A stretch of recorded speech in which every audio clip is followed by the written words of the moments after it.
su consejo ejecutivo aquí en Punta Cana. La organización agradece la asistencia de tanto nivel, tan diversa y tan interesada. A word of appreciation for attending this thematic session in the context of the Council. We know that there are numerous temptations all around us, which is distinctive for this incredible destination. But this reflects really the relevance, the interest, the meaningfulness of the theme that we will be discussing during this morning over 4 very specific sessions. New narratives around tourism. Nuevas narrativas justamente como corolario del desarrollo y la nueva visibilidad que el turismo está disfrutando en estos tiempos que estamos viviendo. Nos honra que nos acompañe el Ministro de Turismo, nuestro anfitrión en estos días aquí, señor David Collado, a quien tengo el honor de invitar a que pronuncie sus palabras de apertura y bienvenida. Ministro, muchas gracias.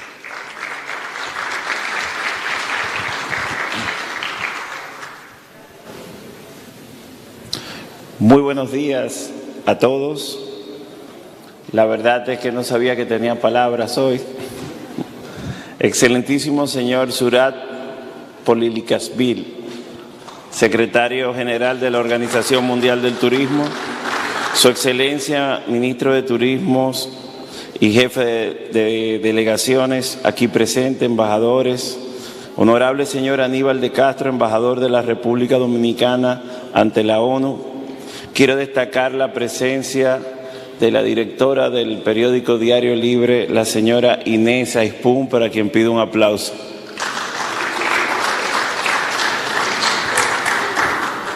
A los representantes de las Naciones Unidas, el PNUD, que se encuentran aquí presentes, para nosotros es un honor que estén en la mañana de hoy. Mis palabras serán al cierre. Creo que es una mañana prometedora, donde profesionales del área de la comunicación, de estrategia, de marketing, del turismo, estarán hoy presentando las diferentes estrategias que se están utilizando en el mundo para seguir encaminando el turismo. En nombre de la República Dominicana quiero expresar que ha sido una jornada exitosa. El primer día con el seminario de turismo sostenible y el respeto al medio ambiente en la República Dominicana.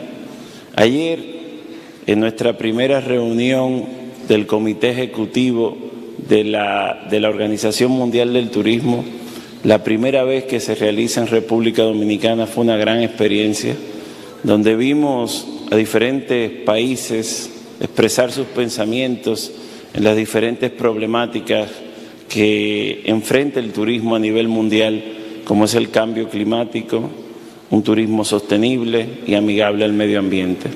Y no quiero dejar de agradecer al ministro de Arabia Saudí, presidente del Consejo de la Organización Mundial del Turismo, por todo el apoyo que le ha dado a la República Dominicana. Muchísimas gracias.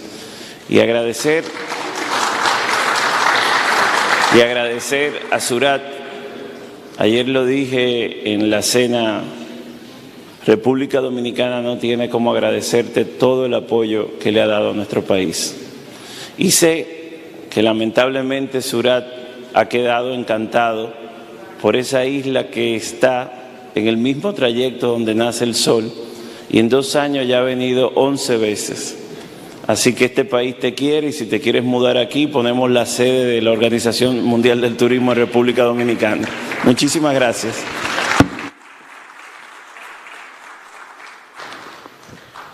Muchas gracias, ministro, por recordarnos el recorrido que nos ha llevado hasta estar aquí el día de hoy. Es un honor presentar al secretario general Surat Polilikashvili para sus palabras de bienvenida.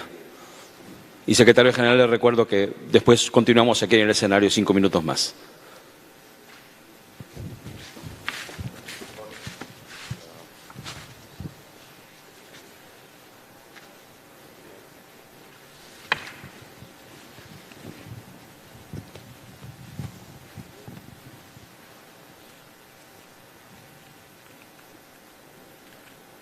Todo Todo es culpa tuya, querido ministro, de cena de ayer. Todos no queremos trabajar hoy, nadie.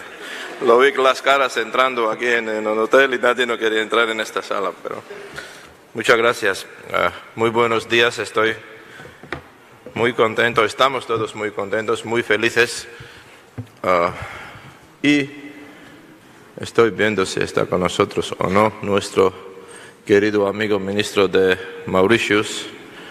I want to see if Minister of Mauritius, dear Stephen, he is here. If not, it's his birthday, and let's applaud him and wish him all the best. I think it's not the best place for birthday to be here. It's much better to be outside, and I'm sure that he's enjoying his day, and we will congratulate him. Best wishes to him, to his country. Thanks to him for his excellent support, excellent Executive Council we all made yesterday. Dear Chair, dear friend, Your Excellency Ahmed Al-Khatib, thank you for your leadership. Thanks to all your team.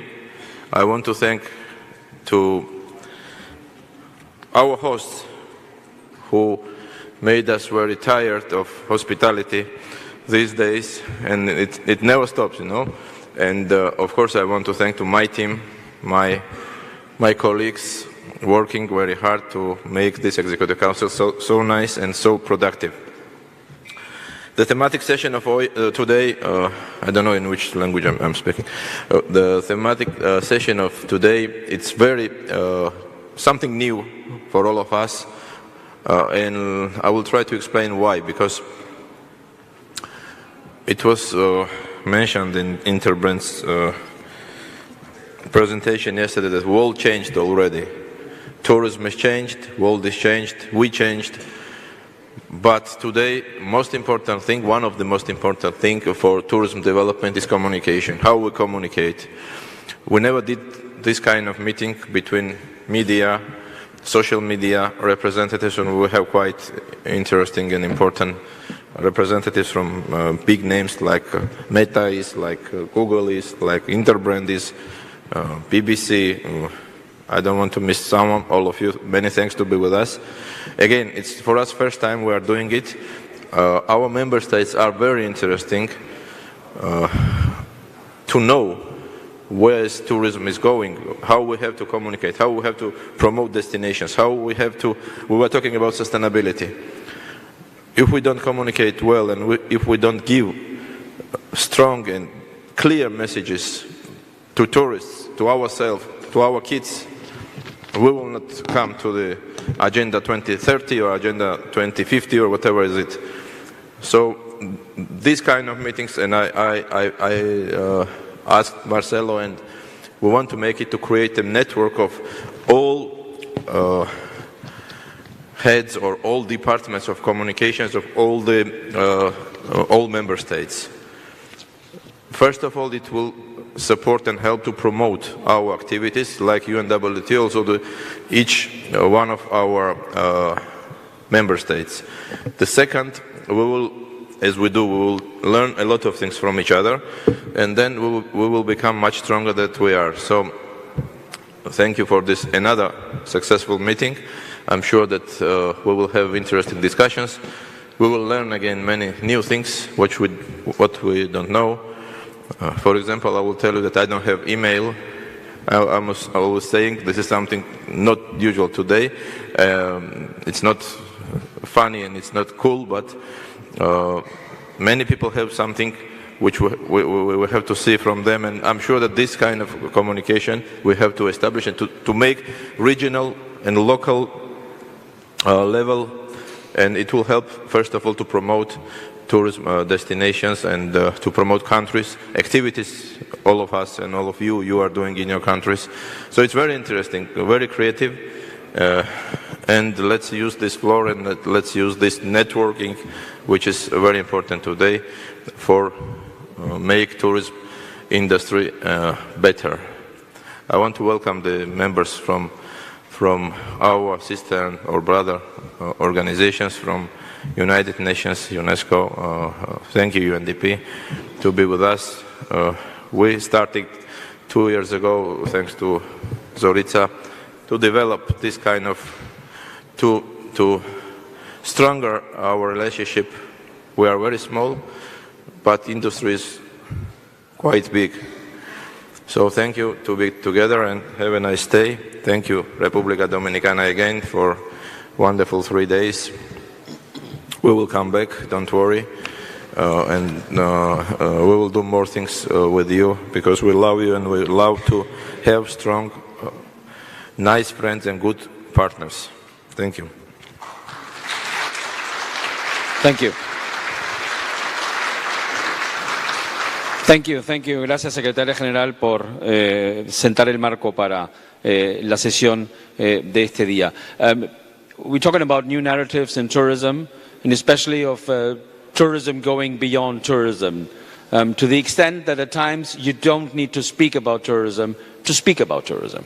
So we thought this would be really an ideal fit for a special recognition that we would like to make today.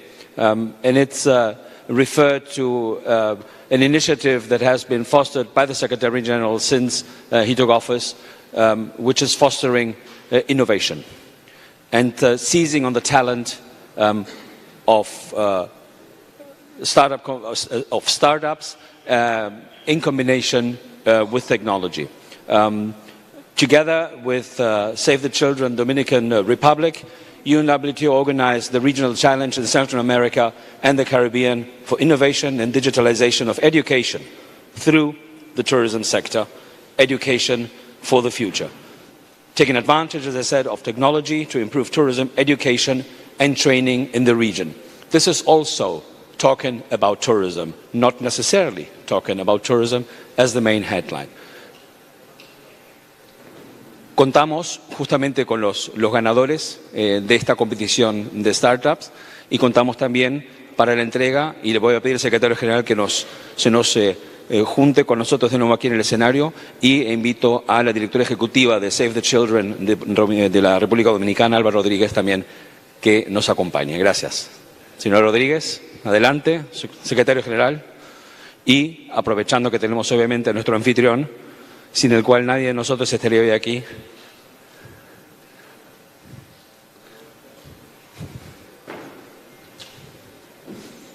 Adelante.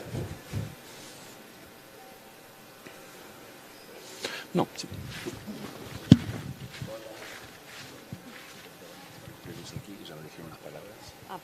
Si quiere o no, y luego empezamos a entregar las cosas. Muchas gracias.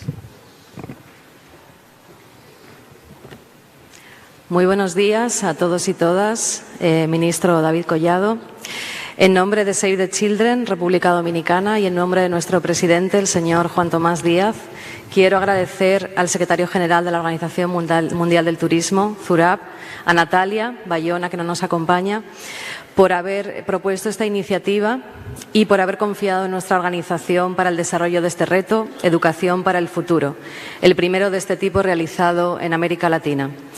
Combinar el turismo con la educación es una oportunidad de unir sectores en beneficio mutuo, apoyar a jóvenes emprendedores del sector turístico que además tengan una visión social para apoyar la educación representa una experiencia sin precedentes, más cuando estos jóvenes son centroamericanos y caribeños. Queremos extender nuestra felicitación a los 4 ganadores de este reto, cuyos proyectos han sido seleccionados entre más de 100 participantes de América Latina y el Caribe.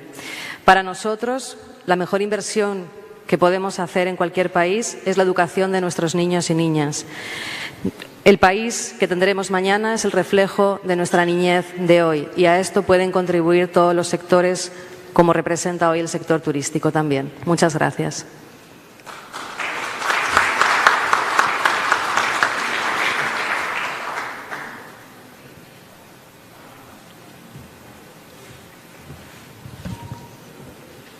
Muy bien, pasamos entonces a la entrega de la primera distinción. Tenemos en pantalla también. Deberíamos tenerlo en pantalla si funciona. Perfecto. ganador de impacto social. Ernesto, visita. Adelante.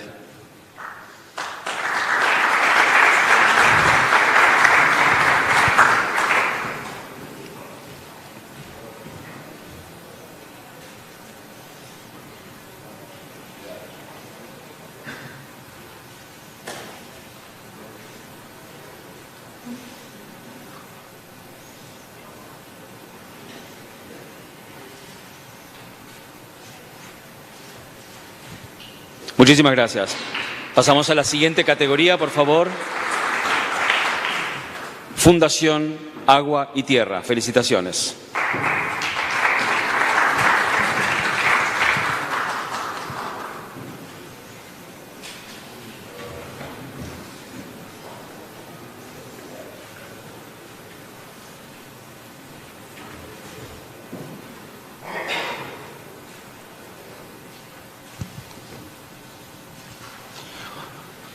Muchas gracias. Un aplauso. Nuevas tecnologías. Nolim Studios.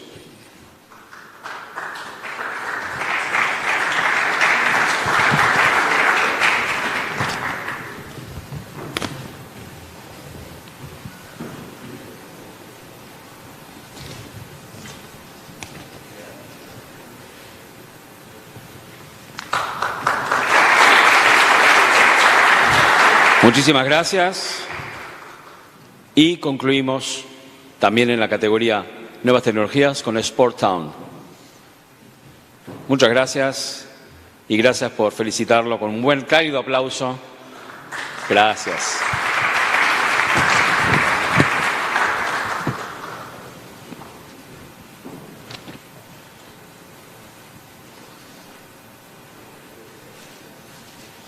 Muchísimas gracias. Bueno, gracias nuevamente, gracias secretario general, gracias ministro, gracias Save the Children. Por supuesto, secretario general. No, I just wanted to explain what we did. I mean, we gave the prizes, but what are these prizes about? 2 months ago, we announced with the minister the competition to attract on the board the talent from Dominican Republic, and our dear colleagues, dear friends, they are winners of this competition. That shows that Dominican Republic has a talent to export, and we are ready and we are here, and this recognition is to help them to give their knowledge to other countries and to other member states. That's it. So, congratulations, enhorabuena a todos y les deseo. Y tenemos que repetir, querido ministro, yo creo, este tipo de iniciativas porque tenemos que traer más jóvenes con nosotros, más ideas y más startups en turismo, por eso estamos aquí. Perdóname. Gracias. Gracias, secretario, por aportar más contexto.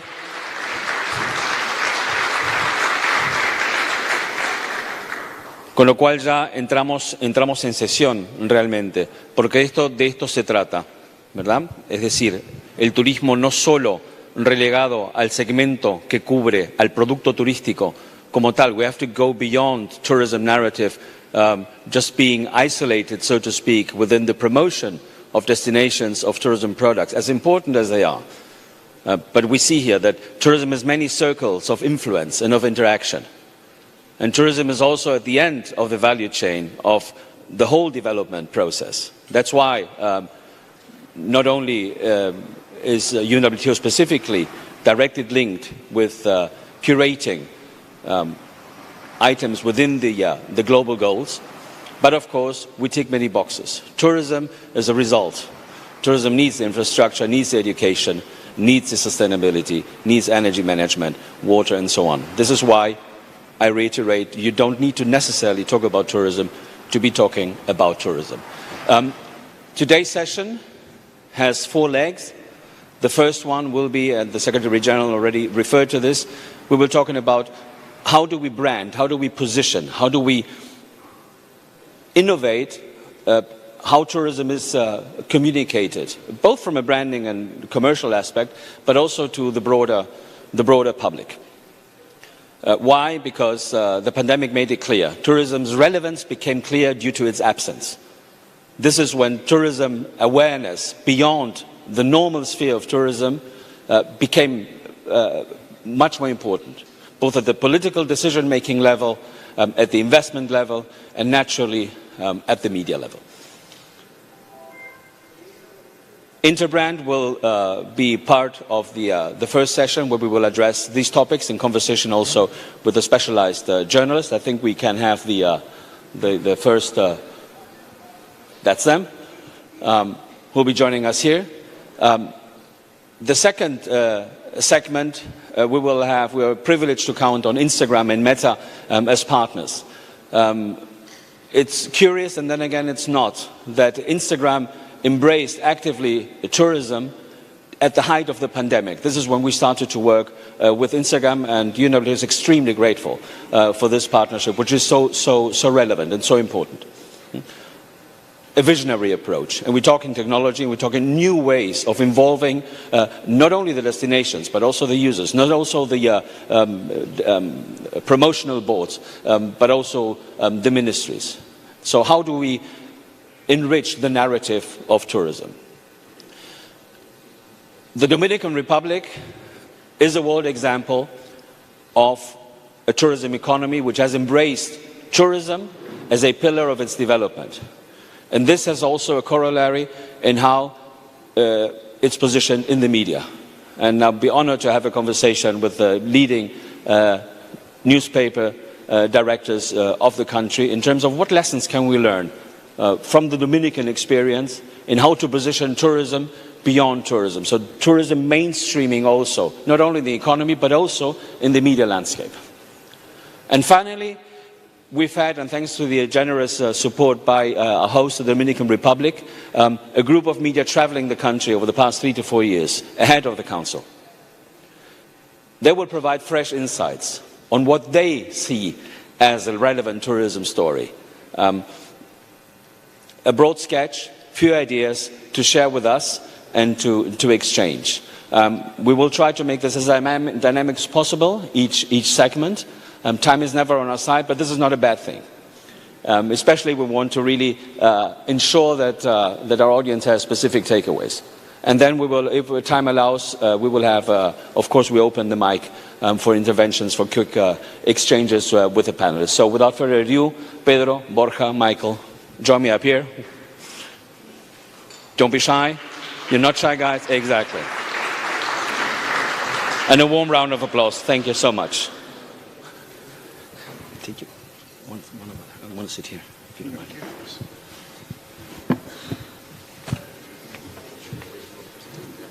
Sí. Como quieras. We're in the way. Yeah, we should move. Okay. There you go. So let's make some air for the presentation, and that's it. Sorry. Can you hear me? Yeah. Hi. Well, thank you. Marcelo, thank you. UNWTO, and thank you, the Dominican Republic. I'll take your minister. I would love to live in this wonderful island. Thank you also, Melia, for hosting this event. We were very thrilled and honored to be invited into the stage to talk to you and walk you through what we believe. I mean, this is our passion. Obviously, we're brand consultants. We love brands. But we want to shift a little bit the perception around what a brand is, because, you know, according to the theme today, narratives, we feel brands are much more than just a logo. You know, usually we confuse and we think about brands in terms of identity, but we feel narratives and storytelling is the one thing that brands need to do the best, and to offer immersive experiences. So we're going to walk you through what we have titled Future Brand Narratives in Tourism, okay? And how branding has changed and the world has changed after COVID. And yesterday we were talking about a reset in the world and how brands are also evolving in this context, okay? So today I'll be walking you through this presentation, and then with me we'll have a discussion with Marcelo, Michael, and Pedro around some of the subjects that I'm going to be tackling with this presentation. Okay, so bear with us. I'll try to be as quick as possible with this presentation there so we can have a proper discussion.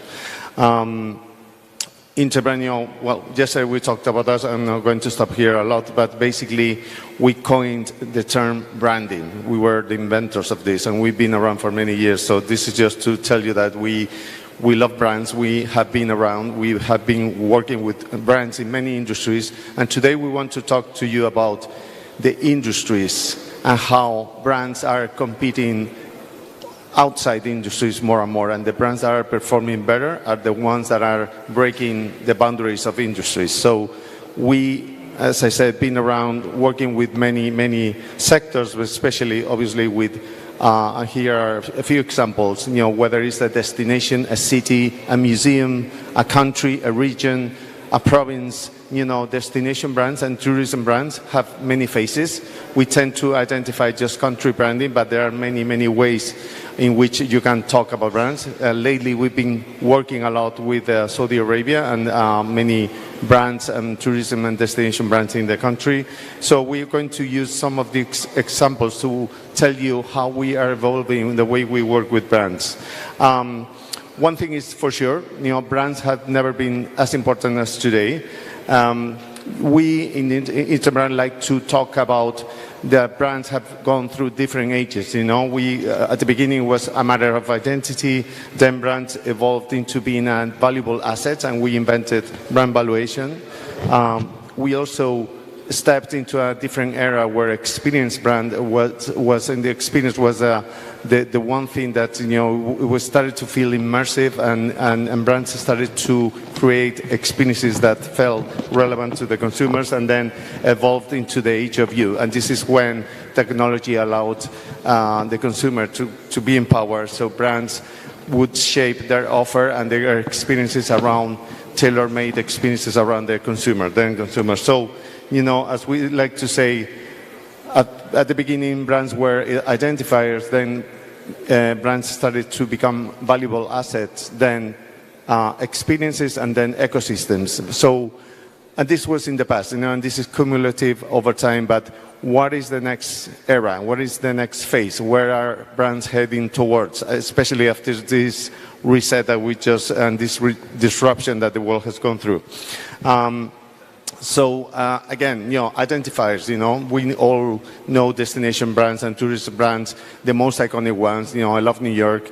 This is a classic exercise of branding, but then we see, and we brought to you different examples of other brands have managed, when we created this merger in between LAN from Chile and TAM from Brazil. We valued the brand, both brands, and made a model and created a brand proposition and a narrative that really merged these two brands into one single proposition, but considering those two brands as valuable assets. Then I'm sure if I show you this, you will think about one country, and this will be obviously New Zealand. And this is, we love this because this is how a brand, like a destination brand like New Zealand, has managed to use Hollywood as a vehicle to promote an immersive experience of their brand. So this has been an iconic move for in tourism, and we love to highlight this. And this is a perfect example of age of experience in brand tourism. Another example would be, and this is a case study, I would like to play a video. This is a Prince Akatoki hotel brand. This is a brand that was crafted around a specific necessity of individual needs. So in this hectic world where business travelers are moving in cities, they are looking for sanctuaries of peace, and leveraging the Japanese DNA of the brand, we created this experience. I'm going to play a video now so you'll understand a little bit better the case study that perfectly exemplifies this age of you in branding.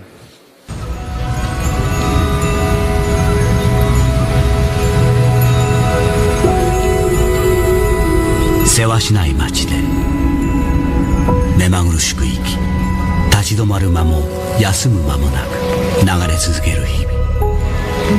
私たちに必要なのは歩を緩めてひとときひとときを感じられる場所なのです。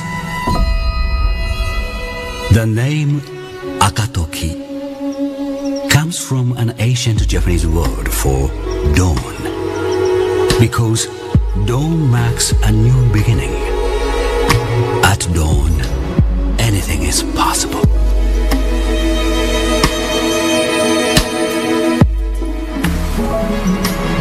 Our approach was simple. It was to share the best of Japan with the rest of the world.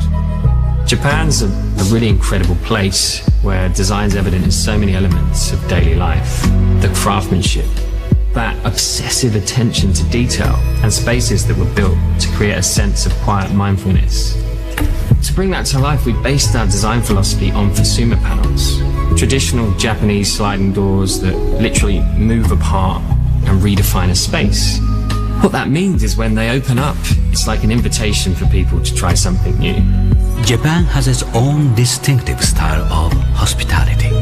We like to think of it as service from the heart. It's about anticipating a guest's needs, sometimes before they even know it themselves. It's something we've been practicing for a long time. When designing the interiors, we follow the Japanese philosophy of ma. It's the idea of finding balance and harmony by juxtaposing positive and negative space. We want our guests to walk into the Prince Akatoki and find a sanctuary. Our hotels fuse Japanese and local culture to create a luxury experience.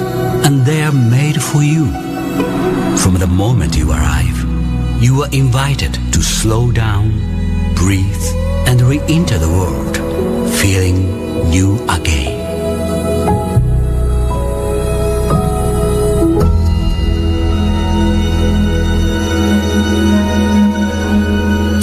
So this is what we call an immersive narrative and an immersive storytelling that really, this is a brand that is crafted around a necessity and ultimate insight from the consumer. You know, we all live busy lives.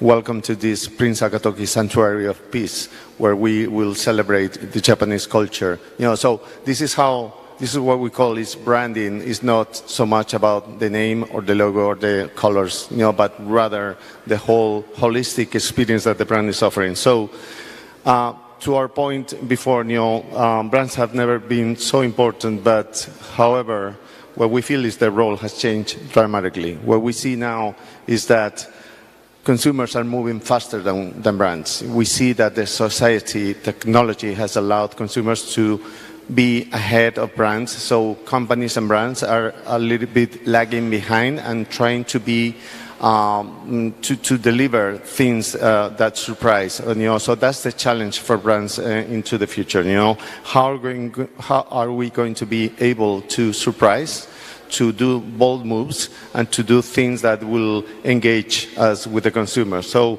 for that, we have coined this idea of iconic moves. You know, brands in the future need to make iconic moves that will keep them ahead of the curve and always surprising customers and being ahead of customers' expectation. And to the degree to the degree that brands are capable of doing this, they will be successful in capturing people's imagination and attention, right? So there are 4 effects to those iconic moves. You know, when we leap ahead of the customer expectations, we create a new normal, we force internal change, we create a monopoly window because we're going to be first movers, and ultimately we will drive extraordinary results. And a very good example of this is what we created for British Airways. Back in the day, having a flatbed on a business cabin was surreal, but now is very normal. But this was an iconic move by a tourism brand like British Airways. You know, now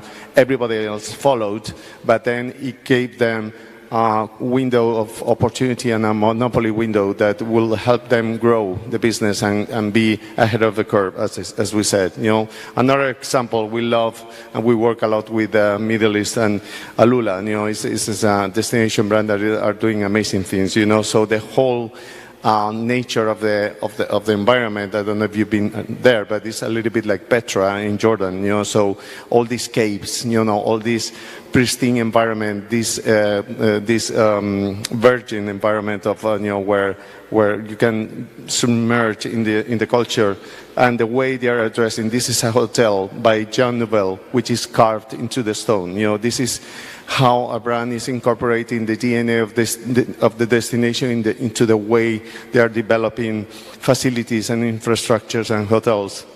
So again, an iconic book by an iconic destination. So those 2 are good examples.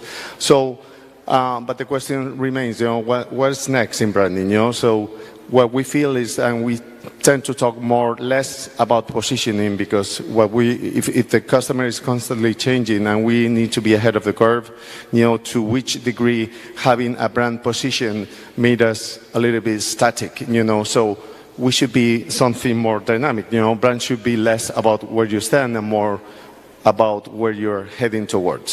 So with this mantra and with this philosophy, this is the way we work, and this is the way we feel brands should be innovating. We need to make sure that we understand where we're coming from and where we're going, and connect those 2 points and make and populate a trajectory towards an ambition with iconic moves that will keep us ahead of the curve and making sure that our brand is constantly relevant into the future. So this is the challenge for new brands, and those could be little narratives that will take us to the ultimate ambition that we have identified.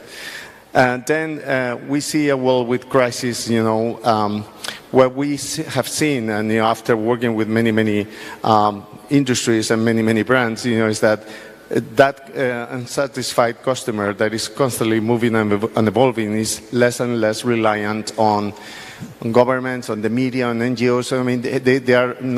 They don't trust so much the organizations they used to trust. So they're turning into brands as references, as we call, acts, as a reference of what the world should be doing. So they request from brands and companies to deliver and to give back to society something in return. So it's not only the brands need to grow their business, but what are you doing for me and what are you doing for societies? So in this, with this premise, at TTM we figure, what would be the next step towards the future. So this is when we launch this age of possibility, which would be the 5th age of the brand evolution. So brands as acts of leadership. So today brands need to be leaders, need to be inspiring, need to have a compromise with society, and need to deliver beyond just business results. So we have moved, as you can see, across time, and this is for the last 80 years, from brands being assets of marketing to assets of growth, and now assets of leadership. And this is quite important because it's a breaking point in branding history. And then brand leadership is also about doing things right, but also doing, and delivering experiences. But then, and these are examples of how these brands are leading into this new era of branding. So Lego, for example, they deliver experiences, amazing storytelling, but then they also have this compromise with sustainability, So it's not only that they do amazing stuff, but they do it in a very responsible and leader way, So the way they build and they recycle and they use plastic in an inspiring way that really connects to what we believe brands should be doing. Others like Nike, so immersive interactions, Nike in the metaverse, but also making sure equality is also part of the equation. So incorporating women from different cultures and making sure that everybody is invited. So the brand, again, is doing amazing products and amazing services, but also having always this little bit of a compromise with the world. Airbnb, tourism brand, to some extent, is not only about talk the walk, but walking the talk. It's not only about how they have invented experiences, but how inclusivity is part of their equation, and they want to make sure that every bit of their service and products that they deliver have this incorporates this aspect of inclusivity. So it's true and is unique to their DNA. And finally, doing things right, like Apple, obviously, the example we all love of a brand, but also doing the right things, with security. So I give you the best technology and the best iPhone and the best products, but also I'm making sure that you're protected. So this is the way I'm thinking about you, consumer, and this is the way I'm a leader. So that's how we see brands should be evolving. And so the question now is which are the future brand challenges and threats. So what we see, and this is according to Professor Linda McGraw from Columbia Business School, thinking that your major competition is within your industry creates major blind spots, and this is something that we have seen. For example, we may think that Avianca is competing with Iberia or LATAM Airlines, but they might be competing with Zoom, because to which extent Zoom is detracting business possibilities from an airline because there will be people that won't be traveling because they have Zoom as an alternative brand. So am I competing with brands within my industry, or am I competing with brands in other industries or other arenas? Again, a couple of examples, is Walt Disney World competing with other theme parks or with Oculus that could offer you immersive experience at home, so they will detract some part of the business out of your brand proposition. Or Booking.com, and this is a very recent example, I just read in the news today that Uber is launching a service that allows you to make reservations on cruises, so you can do that with Uber, and Uber is supposed to be not a tourism brand, right? So this is the danger and the threat, So from industries into arenas, this is how industries looked like back in the day, and this is how arenas look like.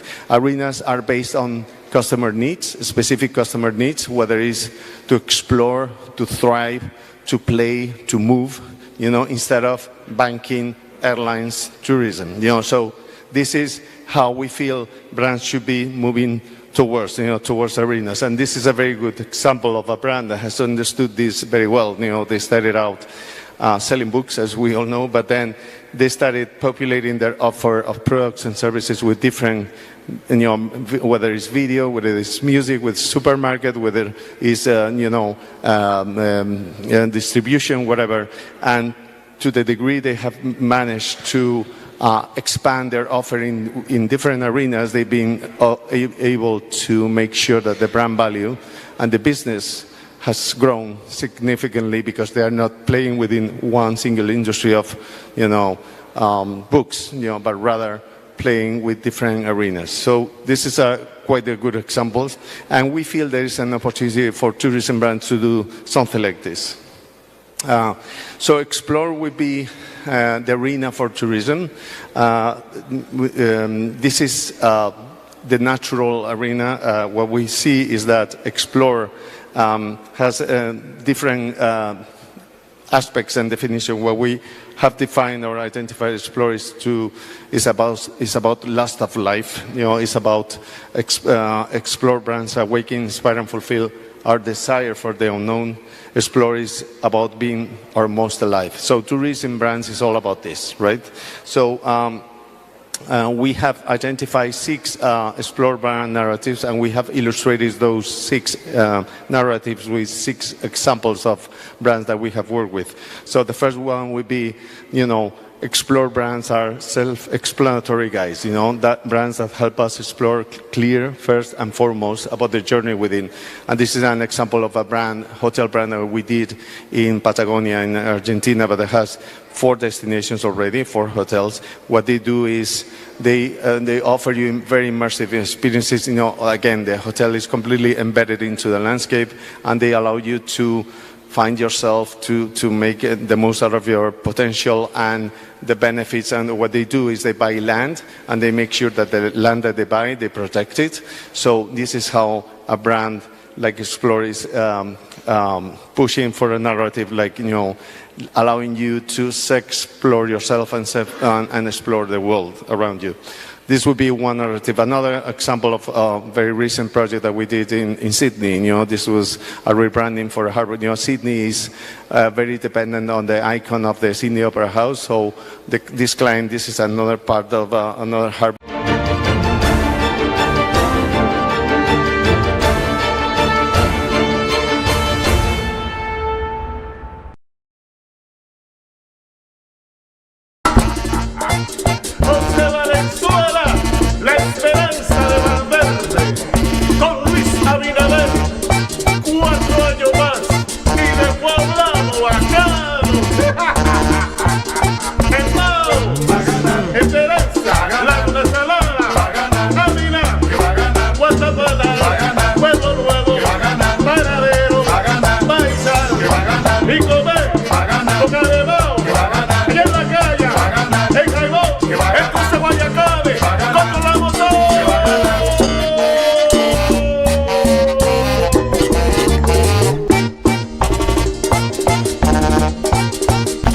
José Valenzuela, la esperanza de Valverde, diputado.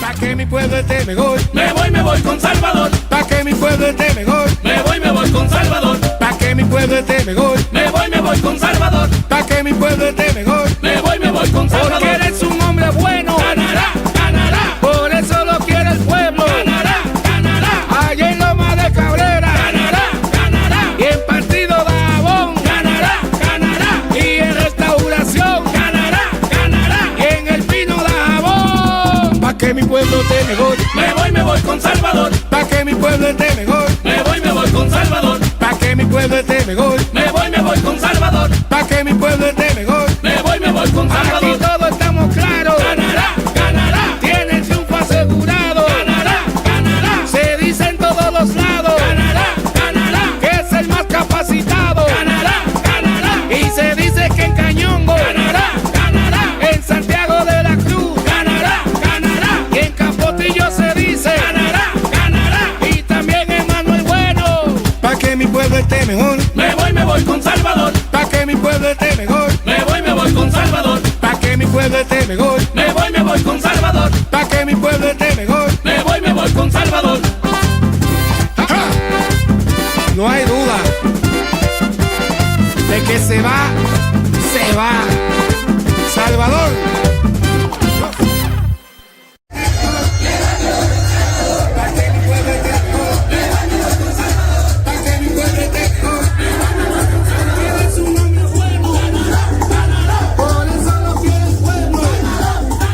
Aquí en la provincia de Duarte.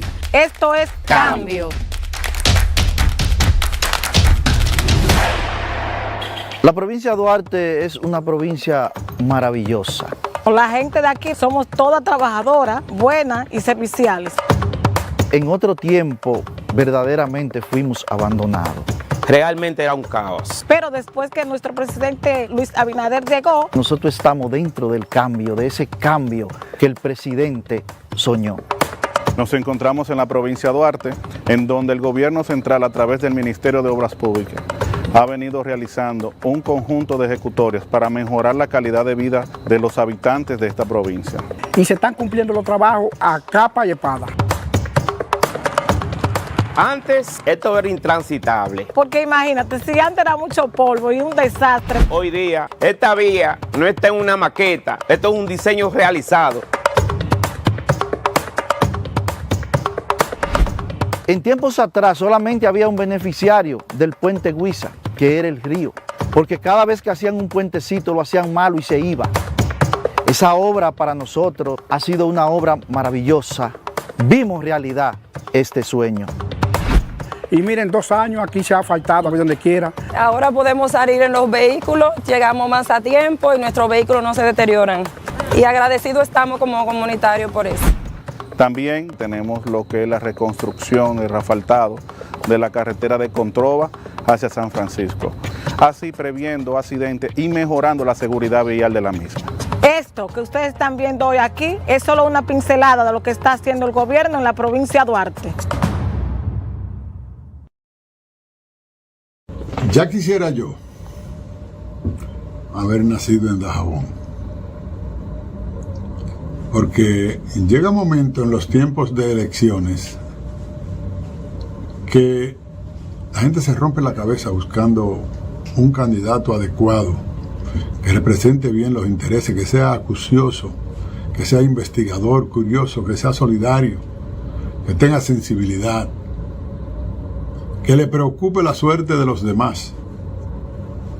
Y Dajabón tiene esa fortuna de haber dado con un hombre que lo ha convertido ya en un candidato muy difícil de ser vencido, que debe ser el próximo senador con la ayuda de Dios y con la decisión del pueblo de Dajabón y del Partido Revolucionario Moderno. Allí hace vida pública y política un servidor de la comunidad, que no ha tenido descanso, que ha dedicado todo el tiempo del mundo, donde quiera que haya estado, a promover su provincia de Dajabón, a buscar apoyo para Dajabón, a darle auxilio a los más necesitados, a compartir sus alegrías y sus penas. Yo votaría, si fuera de Dajabón, por Salvador Holguín para senador de la República Dominicana.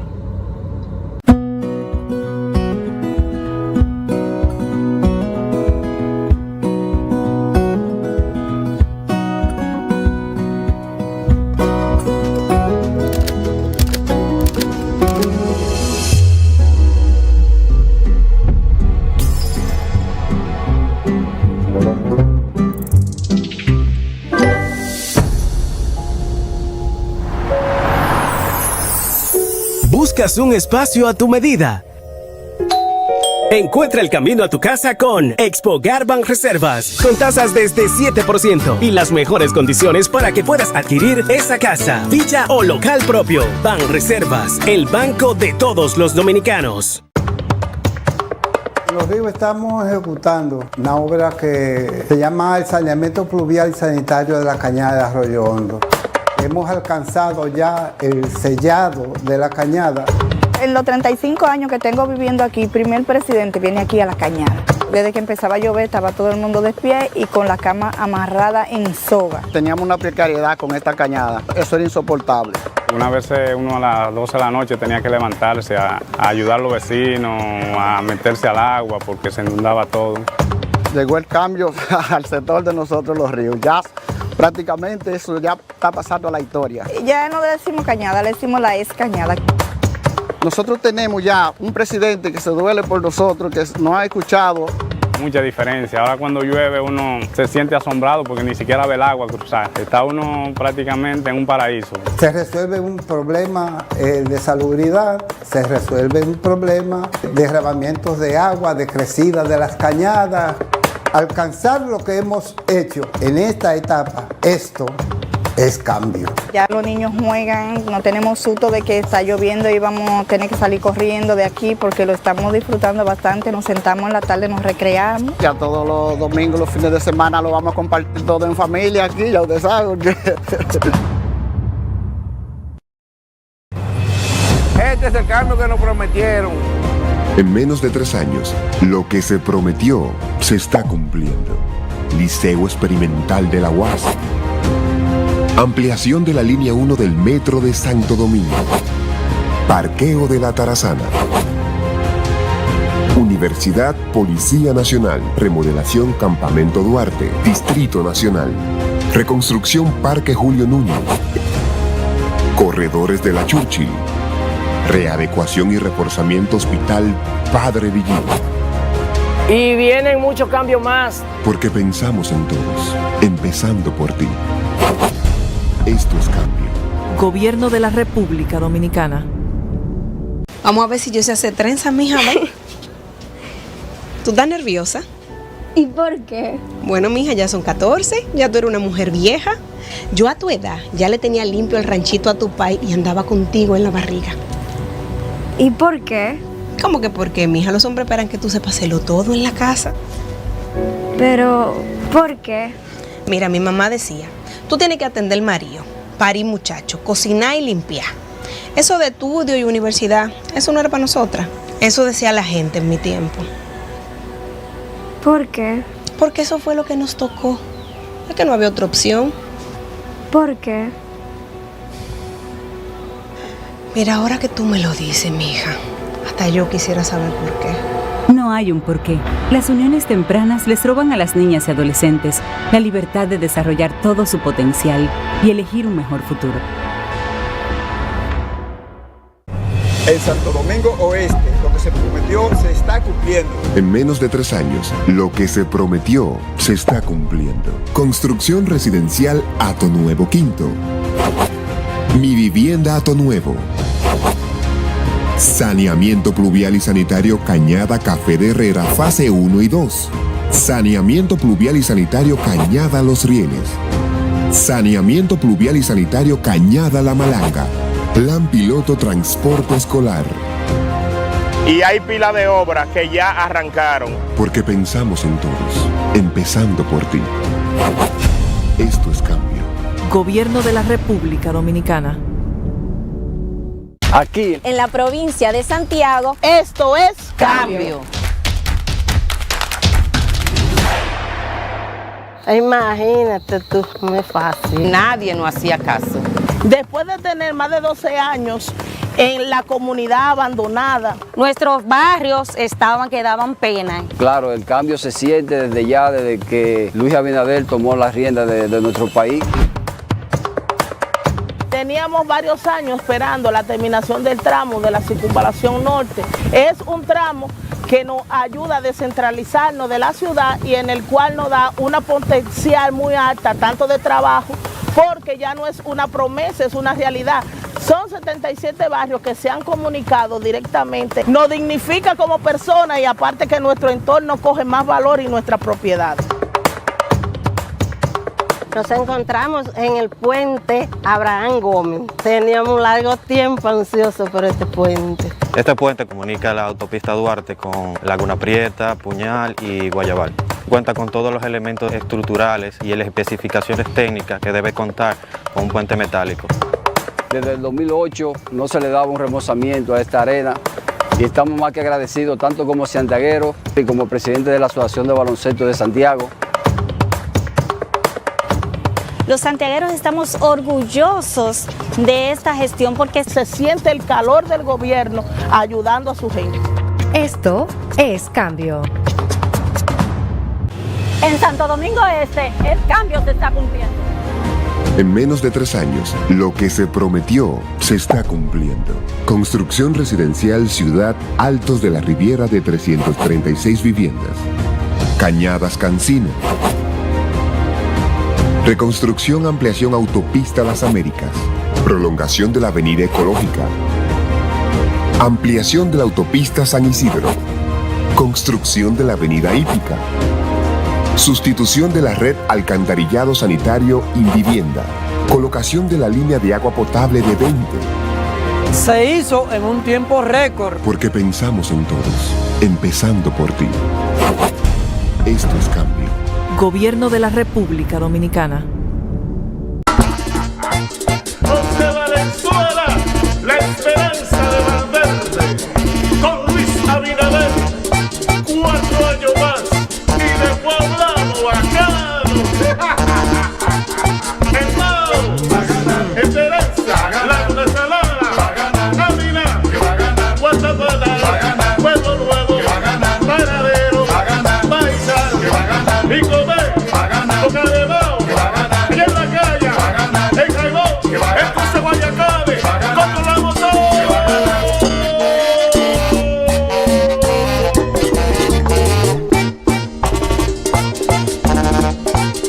José Valenzuela, la esperanza de Valverde, diputado.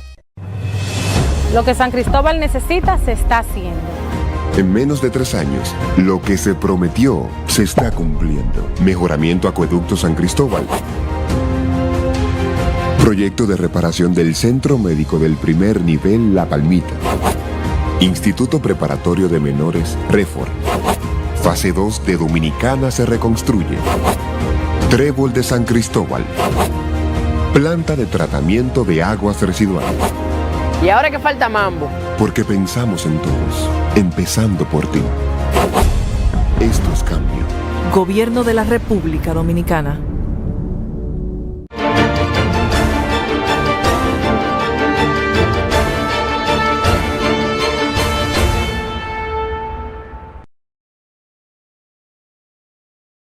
This is one of our clients, and they had a partnership with Rafa Nadal, the tennis player. So they both together came and created and crafted a new brand called Cell, which really offers you immersive experience in the Mediterranean lifestyle. You know, so again, it's more than a logo. It's more, you know, it's how the brand is set up, how, you know, the type of activities you find at the hotel, all these things. A fourth narrative is, you know, time is competition. You know, brands that help us explore are ultimately competing for people's time, which is a tail order. You know, so when we created this campaign, Britain is great. You know, it wasn't only about the destination, Great Britain as a tourism destination, but also, business. So it's not competing against other tourism brands, but also against other investment brands, right? Or educational brands, because also Great Britain has the best universities, So we managed to create this ecosystem for the company, for the brand. And the last two examples would be, this is the Discover. This is it offers a 360 experience. This is a points, loyalty program by GHA hotels. So instead of giving you points, it will give you experiences, so you can redeem your points with experiences, and it was a success. It represents more than 600 hotels around the world, and what we did is we reinvented the narrative, so making sure it was quite immersive, and really reframed the standards of loyalty programs for hotels and airlines. And lastly, last but not least, feel it. Brands that want to help explore have to start with how people should feel and shape their life experiences around that.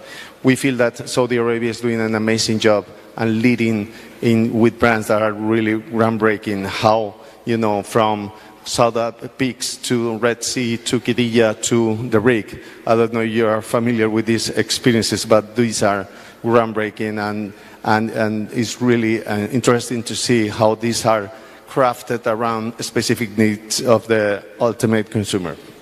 So to summarize what we have presented, brands have never been so relevant. They are more important than ever.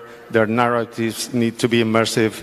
People want to relate to them like never before. Leadership is the new era of branding.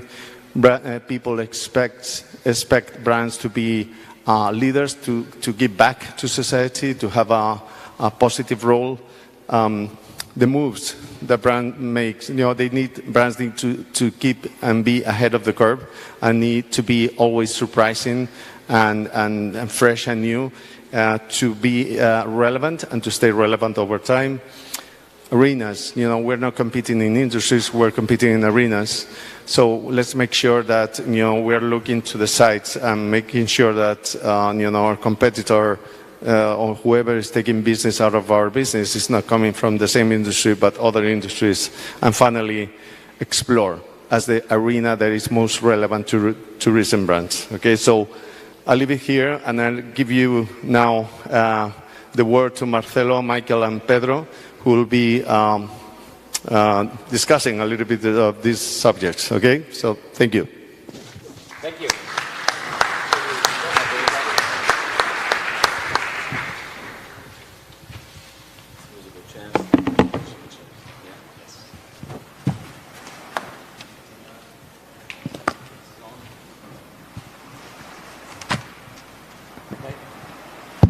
Ahora sí, muchas gracias.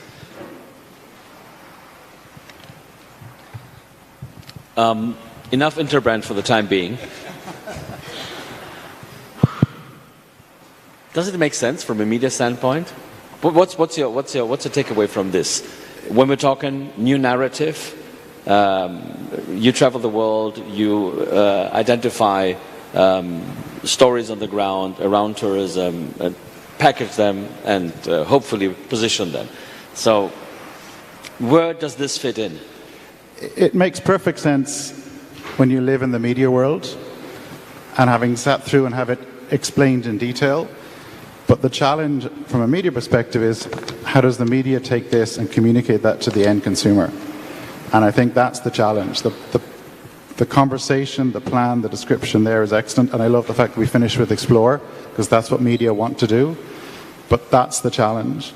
And I think what brands need to do is understand what's happening in the media world. So from where I'm sitting, we've just entered stage 3 of travel media. So when I started 20 years ago in this space, the travel editor was king. The travel editor curated content, the travel editor decided what content was published, and destinations had to work with editors. Then 10 years ago, we entered stage 2, which was bloggers, and bloggers then, they were the curators, and everybody could create content, and it was an open door. All content was available. And now we're entering stage 3, which is AI, where there is no author anymore. So chatbots decide the answers or the content that's served to the consumer. So this morning I did a search on ChatGPT and looked for restaurants here in Punta Cana. I got an excellent set of results, but there was no author, there was nobody behind it, there was no curation, there was no editing. It was just content that was brought together by AI. Where it came from, nobody knows. Was it good or bad? I don't know. But that's where the consumer is going. They're going to start using chatbots. So Bing, for example, have already incorporated it. Google are catching up with Bing. So we're now in a stage where tourist boards have the challenge, which is who's publishing this content, where is it coming from, and can we engage with it or can we manage it? And if there is content that is, let's say, incorrect in a magazine or a newspaper, you can contact the editor and they'll make the changes, they'll edit. Likewise, you talk to a blogger, you can point out where there might be, an issue with a piece of content, but with a chatbot you can't do that. And that makes it incredibly challenging. The answer is journalists have never been more important. So content creators, journalists, but good content creators and good editors. And here I thought that the time of added value for information generation was over. And it was more the container rather than the content, which is relevant, because this is how you get the big bucks for advertisement. But I think trust is important. People want to know where the content is coming from, who the author is. So it's the why, not the where, is important. Why has that journalist traveled? Who is that journalist? What's their background? Why are they writing about this topic? I think it's an opportunity for destinations and DMOs to work more closely with journalists, but they have to do more work to actually validate who those media are, because they don't have editors anymore to say this is a good journalist. Now, how to ensure, we were talking about new narratives. New narrative is not really in the branding business. We're in the tourism for development business. This is the mandate of the organization. And we're trying to broaden and enrich the narrative around tourism, precisely to highlight that. How do you navigate that when we've just heard from the experts, from Interbrand, on really the value, and you were talking about stage 3 tourism journalism. I'm paraphrasing this for what Borja presented. It's stage 3 brand, so it's now brand and leadership, right? So there's a certain correlation with that. So what do we do with this? Are you proposing that you're a gun for hire? So there's a perfect link to the presentation we've just seen from Interbrand. It's the final point 6, explore. That's what media want to do. I think the stage or the day of the heavily curated press trip is over. It doesn't work anymore. Editors don't want content that they've seen 1,000 times before. They don't want to see an itinerary where the same places are visited again and again. The best press trips I've been on in recent years or recent months, and the best press trips I've been involved in, is where the media have time to explore and create their own stories, create their own content. So an example, a trip I did last year, it was a 6-day trip. The first 3 days, it was a lightly curated itinerary where the destination was introducing the journalists to what was available, what they could explore, what they could see and do. And then the last 3 days, based on what the journalists had seen the first 3 days, the journalists could choose for themselves what they wanted to go back to, what stories they thought were interesting, what people they liked, what they wanted to find out more about. The content produced from that was some of the best content I've ever seen. So explore, to go back to that point there. I think you need to give media time to explore, to find those stories. But the work of the Tourist Board has got harder than ever, in that they need more resources to audit and validate the media that they're going to be working with. You still need to take a lot of time as a DMO or a destination to find good media to do that. Now, before I move on to Pedro to talk about strategy, because this overall boils down to strategy, how do you ensure, Michael, that media doesn't really partner with brands, right? The role of media is to be that neutral instance which ensures the checks and balances. How do you navigate that? How do you make how do you balance it out? Whilst searching, for a relevant, meaningful story. And again, this is like a mantra. We're talking here, I want to always go back to the field of tourism for development. Soft sell. Hard sell doesn't work. So Media don't want to be sold to, and they will see very quickly if a brand is pushing a brand message. Soft sell, the opposite works. So I was on a sustainability press trip last year, and the destination... Was it sustainable? Almost. But the media, the destination was very clever. They said to the media day one, this is the first time we've done a sustainability press trip.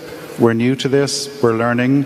We're on a journey. We'd like you to come on that journey with us. So they were open, honest, and upfront with the media. They weren't hard sell. Therefore, the media were immediately on side. From day one, they were on side.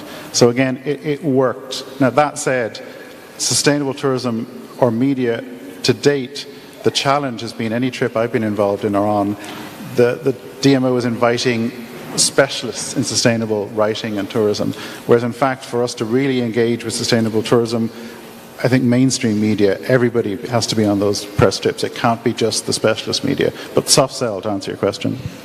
Is this the right strategic approach? The soft sell, Pedro? Is this what, with the very comprehensive presentation we witnessed, so you're not talking really about the brand, are you? The brand just comes in through the back door. Well, I think definitely you need to, the soft sort of sell, it's very important, but when you think of, and again, I think the media has a critical role to play in sort of, I wouldn't call it positioning, but rather bringing awareness to certain destinations and certain brands. But we need to understand that we need to build those brands around people. So the communities, right, of those destinations are critical in that process, and maybe it hasn't been the case always.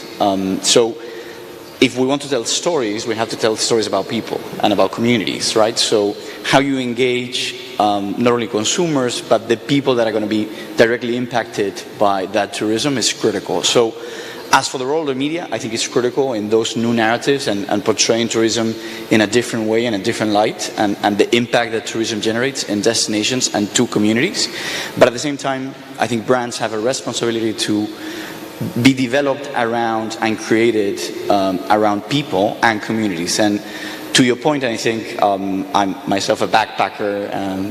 When I was studying, I had the opportunity to visit a lot of countries in Latin America, and what I think was most compelling of those destinations were the people, right? I was talking to a colleague from Mexico last night, and he was telling me about this industry in a village in Mexico that they do toys. And I think it was a fascinating story, but he told us it's not that well known, right? So I think brand is less about talking and more about doing.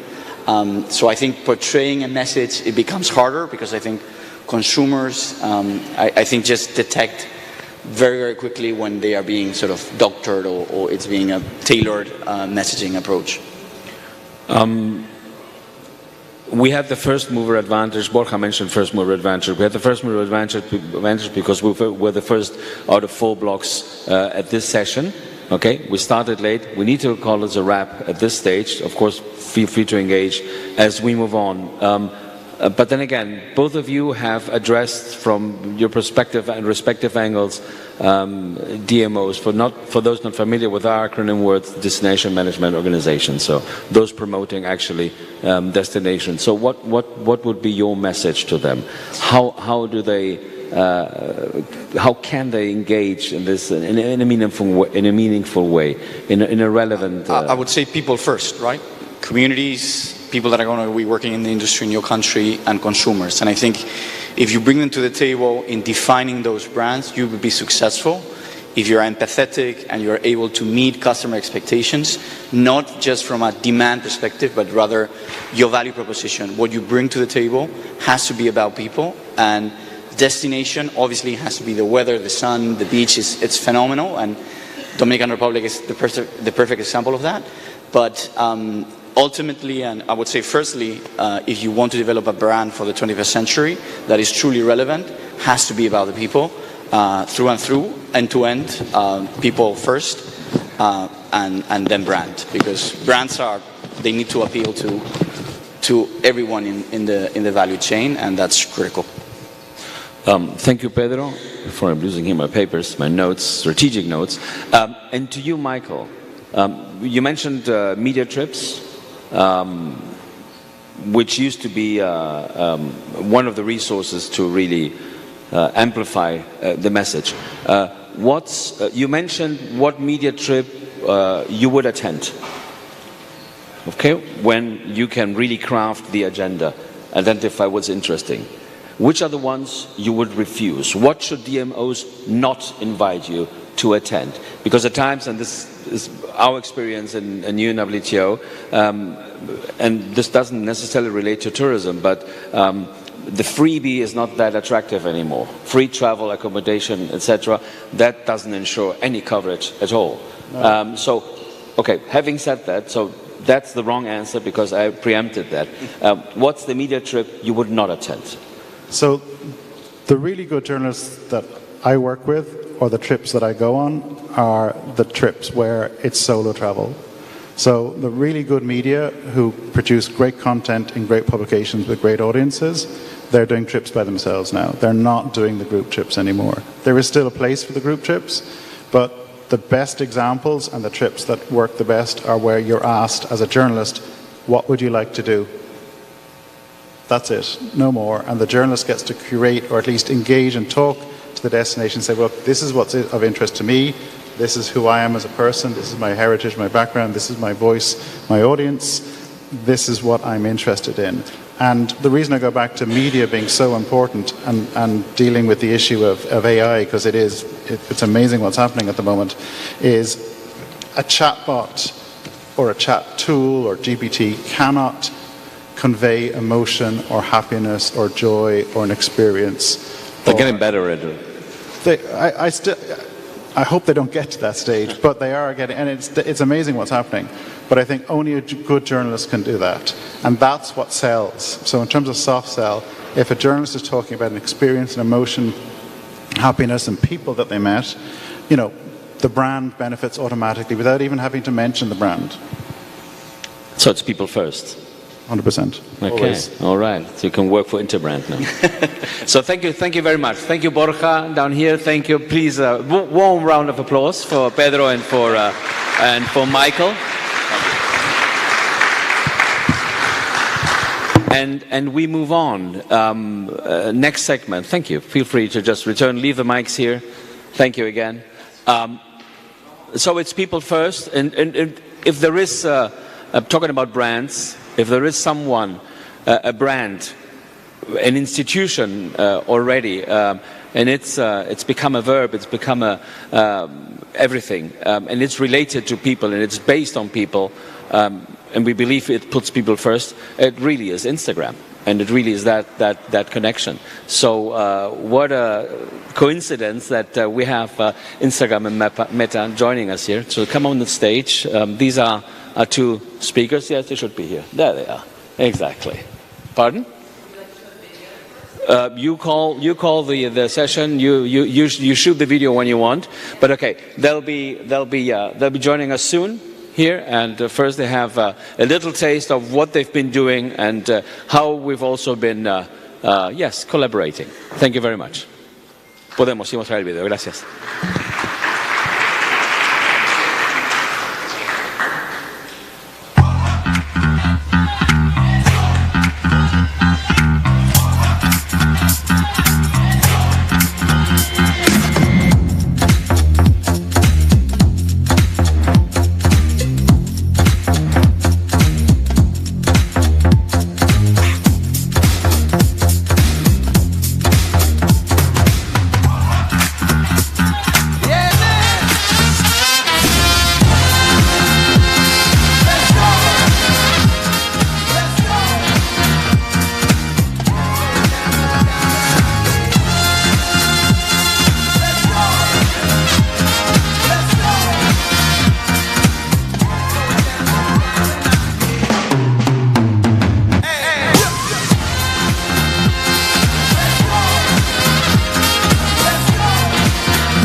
Wow, thank you.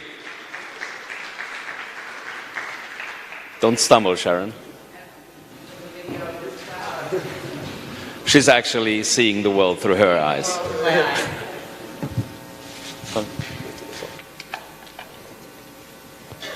So thank you. Thank you for sharing this with us. As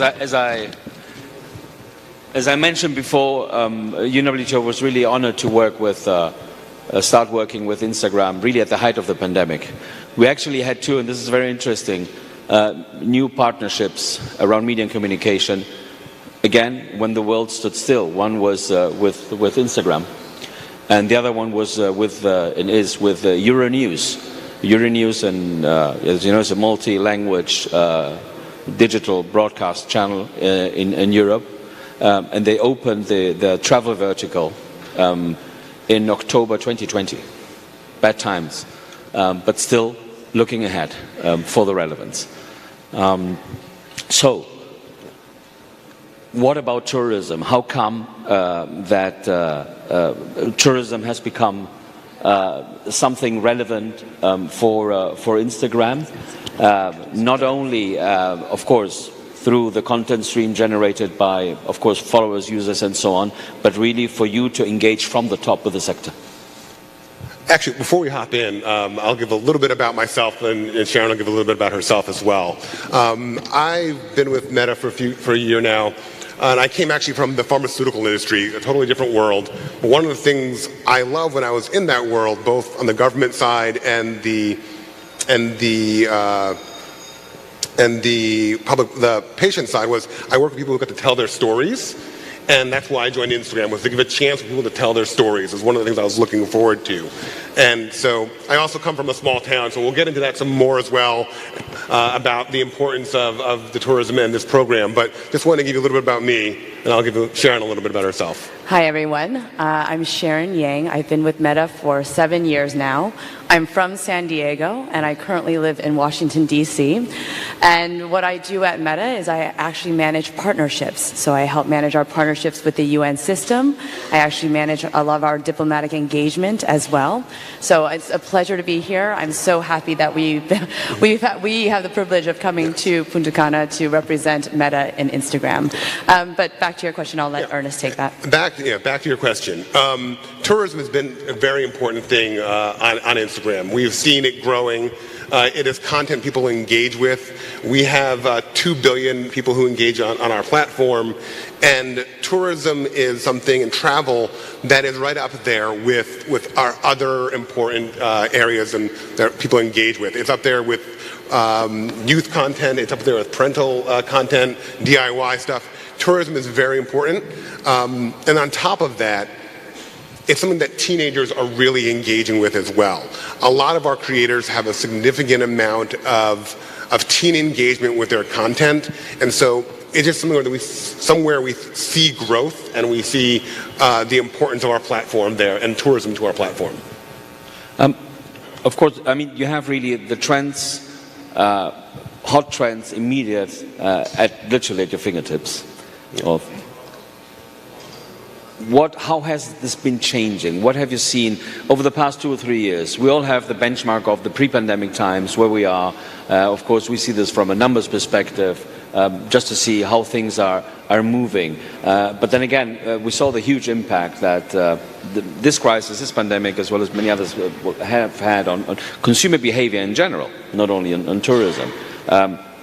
Something new, something different? Is there a different world now than we see with what we saw before? And how then would you combine this, and what would you recommend, especially to those in the tourism sector, on how to really dive into that?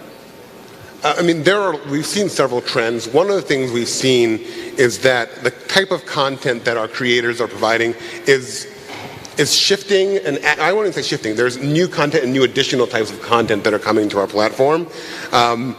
The content is still there that is, the pretty and the beautiful, but there's a new set of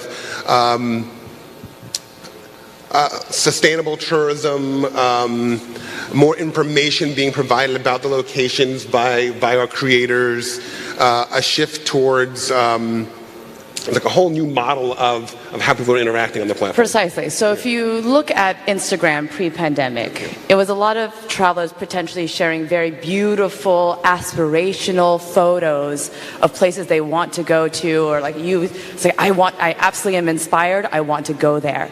But now if you look at Instagram, and particularly short form content, Reels specifically, you see that the content that people are sharing is much more informative. Yeah. When I go to a place, how do I communicate? When I go somewhere, how do I ask for the bill? How do I exchange currency? I was recently in Japan with my mother. I brought her for the first time. And so, as you can imagine, I was doing some research on Instagram. And as soon as then my Explore page on Instagram became filled with very irrelevant content for me. And it was everything from, if you want to ask for the check in Japan, it's not this, it's this.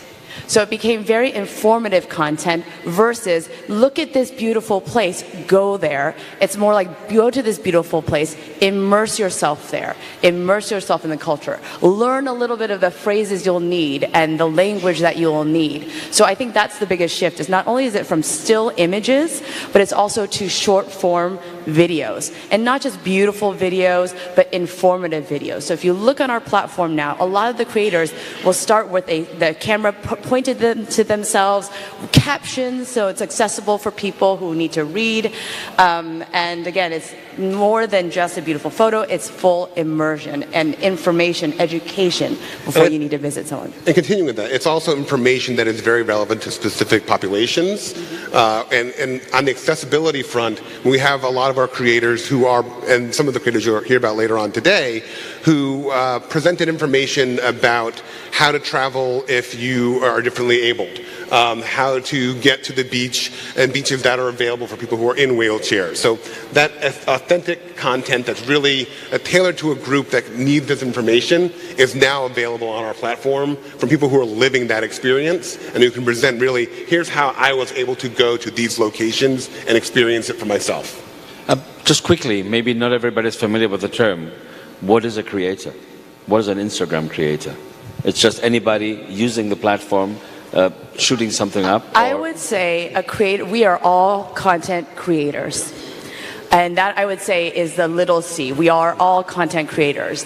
The big C, creators, as we define it, are people who actually do make a living using our monetization tools on our platform. So they actually can make, they are content creators as a profession. Yeah. And we see our creators as very important to our platform. They're the soul of our platform in many ways. And we want to help them be able to monetize, be able to make a living on our platform. But beyond the living that they make, it's also the expanded access that they give to other small businesses, the people that they highlight in their videos that people can then interact with that they might not have known about before. Several of our creators really did highlight, as shown in the video, there are 58 small businesses that were highlighted in this program, but that's something that happens every day. People bring people the opportunity to engage with a business, with a small business that they might not have seen before. And as I mentioned, my parents actually had a small business, and I could see even back then, this was well before Instagram was available to them, the impact that a little bit more recognition could have on a small business. And so when the creators on our platform highlight these businesses, they are bringing something to the local economy. They're bringing something different to the tourist economy as well. Spoiler alert, we have two creators here who will be part of the last segment to see really how do we match the conceptual part, the theory, the people first, the branding, travel, journalism, coverage, etc., with what's really on the ground. Going back to people first, which I think is really the connecting thread, and those of you, of course, who witnessed yesterday the rebranding effort that UNRTO is undergoing, it is actually people-centric. It puts people front and center. I asked in the previous panel what their message would be precisely to DMOs, precisely to those promoting tourism, and also raising awareness, right? Which is then my role is, as a specialized UN agency.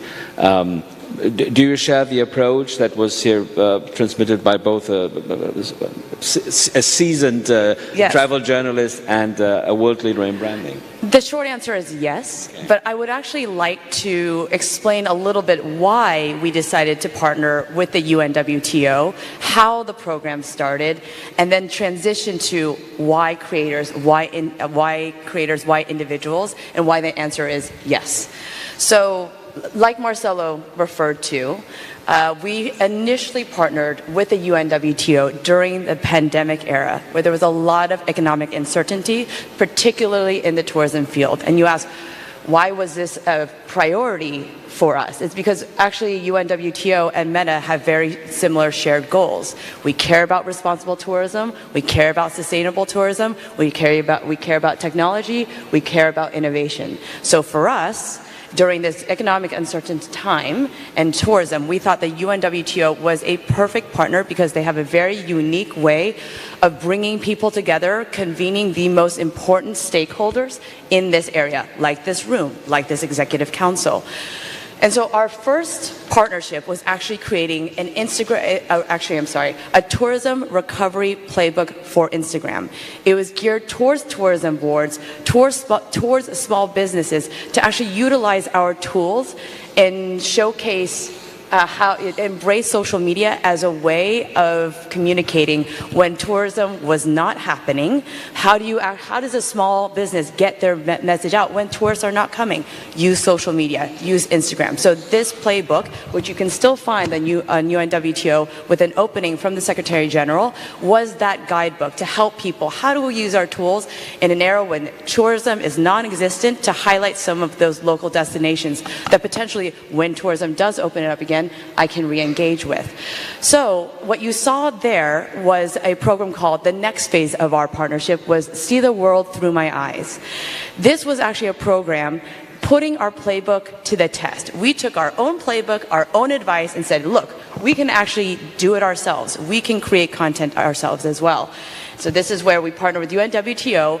We worked with 20 creators. As mentioned, 2 of them are sitting in a session later today, so you can ask them some questions and talk to them. 20 creators, and really worked with them to highlight hometown, hidden gems, local tourist destinations where they were. And again, this is a way that people could show content, pull back the curtain, hidden gems, and actually, wear these wearables and facilitate that type of content creation using wearables, which is also a cross-section of innovation and technology. So that's what this See the World Through My Eyes program really was. It was a way in highlighting how the individual is going to be very critical, and the personal experience is going to be very critical to tourism and future narratives on tourism. And when you look to individuals, it's a diverse set of voices.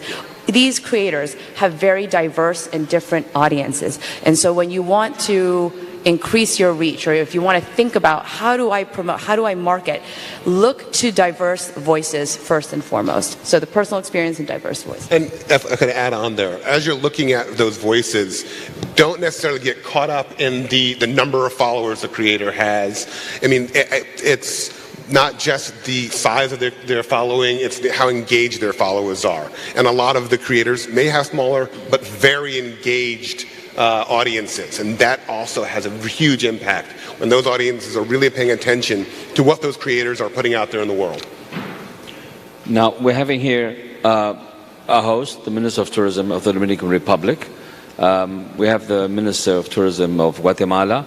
I believe we have also delegates from Morocco, and apologies if I'm missing out anybody I don't identify at first sight. So what's your very specific, very concrete message, contrasting how you normally see tourism boards or tourism ministries portraying themselves, right, in contrast with what we're talking here? People first, engaging creators, less is more, maybe? Size is always relative. What's the message to, what should they pay attention to given your vast experience, and again, I mean, you're in the control room. I mean, one of the things is to find those creators who are really excited about their location. I mean, there are people in small towns who really want to highlight where they're from. They want to bring the world to them. They want to share their experiences with the world. They want to share their stories. And I think that's something that, you know, that boards can really can tie into and use. Yeah, so I think there's a few very actionable ways in which you can utilize your own team, your own community, to be the best ambassadors for you. So you don't have to look very far. If I were to give some advice to tourism boards and ministries in terms of promotion, look in your backyard. Look at the community leaders and let them showcase and partner with them in sharing content, developing story, developing a narrative, first and foremost. And if you know, what draws people into social, what draws people into your story are really the perspective and the authentic voices of those creators. So when you engage with a creator, when you partner with a creator to really amplify some of the sites that you want to showcase, let them be authentic. Let them be the authentic selves. It may not be the persona that the tourism board or in a policy setting we would typically utilize, but let them be authentic because their audience is a diverse audience and you want to showcase that. They're pulling into what Ernest mentioned. They're pulling in a very different audience than the typical audience. So really, really lean into that.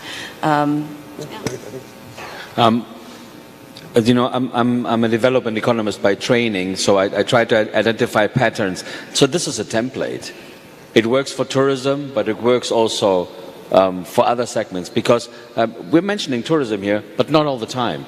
It's just a way how you approach, right, a certain topic and using at least your platform then to amplify the message. I'm saying this because I see there in the back, for instance, we have a delegate from CAF, the Development Bank for Latin America, who are involved in tourism from another perspective, for instance, right?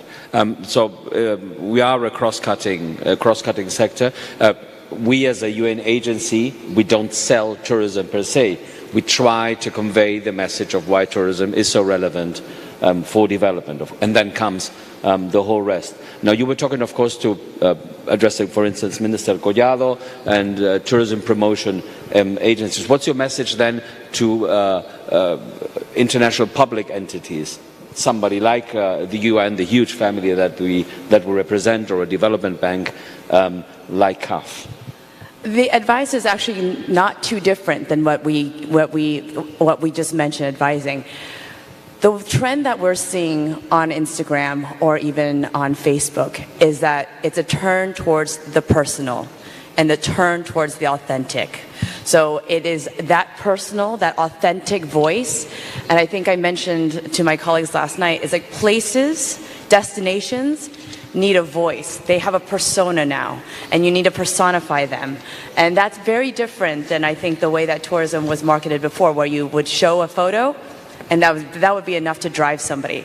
It's not enough anymore. You actually want to show the story, the journey of this to this destination before you actually capture this image. So I think the authentic, the behind the scenes, those voices, the beautiful, the not so beautiful, show it all, because I think that authenticity makes it very much more approachable for someone to find and discover. Yeah, and I'd also want to, make sure it's clear.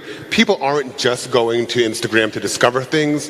It's becoming a place of action as well. People are directly engaging with the small business. Even if they don't get a chance to travel to a location, they may see something and be very excited by it and go, oh my gosh, I did not know that was out there. I didn't know I could order a hat. Or I think Marion, one of our creators, highlighted a small hat shop. That was available. I can order something from there and have that brought to me. Even if I can't get to this location, if I can't travel, I can still experience this thing, and it's brought to me by social media. It's brought to me by Instagram. Okay, we must bring this segment to an end, but before we finish this, who likes to play bad cop and who likes to play good cop? I like good cop. You like good cop, you're bad cop. Where is this Your going? the message to our audience and to those following us on streaming, to the minister, to your fellow creators. What are the don'ts? What don't they have to do when trying to use technology, communication technology, to engage in a meaningful way, to position the destinations and to really make a difference? Be the bad cop. Bad cop? Yeah, be mean. We mentioned this earlier, don't just focus on the number of creators. Don't just, number of followers. That's not exactly where you have to focus. Be prepared to look a little bit deeper. So I think that's a don't. And don't think that it always has to be perfect. It doesn't have to be beautiful. Authentic we're in a beautiful location, and it's hard to not have beauty here when you're showing the pictures, but everything's not going to be perfect every time, and that's okay. So don't focus on it being perfect. The do's, and of course the do's are positive. We don't want to criticize anybody, but of course we have our host, the Dominican Republic. So what's the Dominican Republic? What are they really excelling? What's the lesson really to be shared with us? Of course, do maximize and use the tools that Instagram has to offer. And I know that there's some communications professionals in here, so please, I'm sorry if I'm repeating myself, but there are some tools on Instagram. Instagram guides. Use Instagram guides. 2, use Instagram Reels for discoverability. That is where you're going to get a lot of your views. That's where you're going to show up in the Explore page. So I think short form video is very important. Use creators. Definitely partner with community leaders, voices, whether they have a big audience or a small audience. Have someone else also bring a different perspective, an ambassador to your social media and your communications as well. And do find hidden gems. I don't know about again, I'm just going to refer to the most recent travel, but what I was searching for, what I wanted to discover was I wanted to be in Japan and I wanted to be one of the first adopters to discover something completely new that nobody had really been to before, that's not in a guidebook. So feature the small hidden gems, because to your point, this is a great platform to amplify small and local businesses as well, which is why we also were very proud of See the World Through My Eyes, because it wasn't just beautiful content creation, it was also engaging with the local community, and in a time of, again, economic uncertainty, amplifying, drawing people to small businesses. So do that, because I think there's a lot of powerful voices, undiscovered voices, and really authentic voices that you can use. So use the tools on our platform, and I'll leave you with, whenever you do a video, as I've mentioned before, please use captions. I think that's probably one of the most important things. Use captions for any of our tools. So I will leave you with that. So thank you very much. From the really broad concept really to very specific recommendations, and we'll keep you posted on how our partnership evolves. We started with the recovery playbook. We're seeing the world through your eyes, my eyes, and let's see what comes. What's the next stop? Please, a warm hand for Sharon and for Ernest. You are dismissed. Thank you. Yes. Thank you very much. Bueno, necesitamos una silla más, por favor, y vamos a cambiar evidentemente al idioma de nuestro país anfitrión, aunque la introducción la haré en inglés, if you don't mind. We're trying to really shed light on the new narrative, on enriching, broadening the narrative around tourism from these different angles that you've been seeing this during this session. Of course, branding, which is key when we're talking tourism promotion, tourism visibility, and raising awareness, and how brands have evolved and their role. And we saw the evolution over time, and how they really also are putting people at the front and at the center. We moved on to, of course, technology, which is key to how we communicate nowadays, and how also tourism has been a new protagonism, especially in the world leader for all things visual, which is Instagram. But we're talking tourism, of course, and narrative and how to raise that awareness in the public. And then, of course, we cannot omit and we should not omit the media. Y ahora paso al español, tanto para la audiencia, pero también para los intérpretes. Y quisiera invitar aquí, porque me parece que precisamente la República Dominicana tiene muchos ejemplos que dar al mundo y lecciones que aprender. Gracias, ministro. De cómo saquemos al turismo del armario del turismo. Es decir, cómo transversalizamos la narrativa turística y cómo hacemos un posicionamiento editorial del turismo. Vuelvo a hablar del turismo más allá del turismo. Tengo aquí quienes me acompañan. Los invito acompañados por un aplauso, por favor.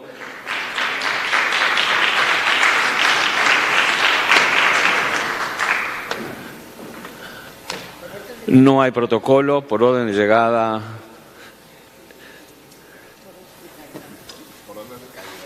Por orden de calidad. Está muy bien, pero estamos a un mismo nivel. Para quienes no los conocen, obviamente, que son muy conocidos en República Dominicana, yo hasta ahora solo tenía el placer y el honor, obviamente, de coincidir con el embajador de la República Dominicana ante la OMT, pero me enteré que tiene un pasado periodístico relevante y hasta influencia en la vida privada de alguien más en este panel. Pero bueno, si les brevemente que se presenten, quiénes son, qué representan y seguimos conversando. Por favor, Inés. Buenos días, muchas gracias por la invitación primero. Mi nombre es Inés Aizpún, soy periodista española y ya dominicana, llevo más tiempo aquí que allá y dirijo el periódico Diario Libre que fundó el señor que está allá, que es Aníbal de Castro. Acabamos de cumplir 22 años y nada, espero que este panel nos ayude a todos a entender dónde estamos y a dónde vamos. ¿Dónde estamos y a dónde vamos? Adelante. Bueno, José Monegro, director del periódico El Día, del grupo de comunicaciones Corripio, que recién celebró 21 años de haber sido fundado. Y yo soy Aníbal de Castro, actualmente represento a la República Dominicana permanentemente ante la Organización Mundial de Turismo, pero arrastro conmigo varias décadas de periodismo muy activo que incluyen, tal como dijo Inés, la fundación de Diario Libre, que es hoy en día el principal periódico de la República Dominicana. Monegro lo acepta. Inés, un poco que nos une, española, dominicana, la Organización Mundial de Turismo con sede permanente en España.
Monegro lo acepta. Inés, un poco que nos une. Española, dominicana, la Organización Mundial de Turismo con sede permanente en España. España, otra importante economía turística. Pero yo no sé si existe una conciencia editorial sobre la relevancia del turismo, más allá del turismo. El turismo obviamente que es reconocido y se sabe. No quiero compararlo con países, pero ¿qué lecciones puede dar en su experiencia República Dominicana justamente a otras realidades económicas y sociales donde el turismo tiene una incidencia tan grande? Porque ¿qué hacen ustedes bien y qué pueden mejorar los otros? Esa es muy difícil, ¿eh? Esa pregunta es muy difícil. Mira, cuando yo asumí la dirección de Diario Libre, decidí dar muchísima más importancia a la sección de turismo, pero queríamos superar una tradición del periodismo dominicano que había sido que la sección de turismo era sección de viajes, en el sentido prácticamente de publirreportajes de hoteles que se abrían o de líneas aéreas, tal. Entonces decidimos hacer un grupo para... Una pregunta, perdón, ¿por qué? ¿Por qué decidieron ese cambio?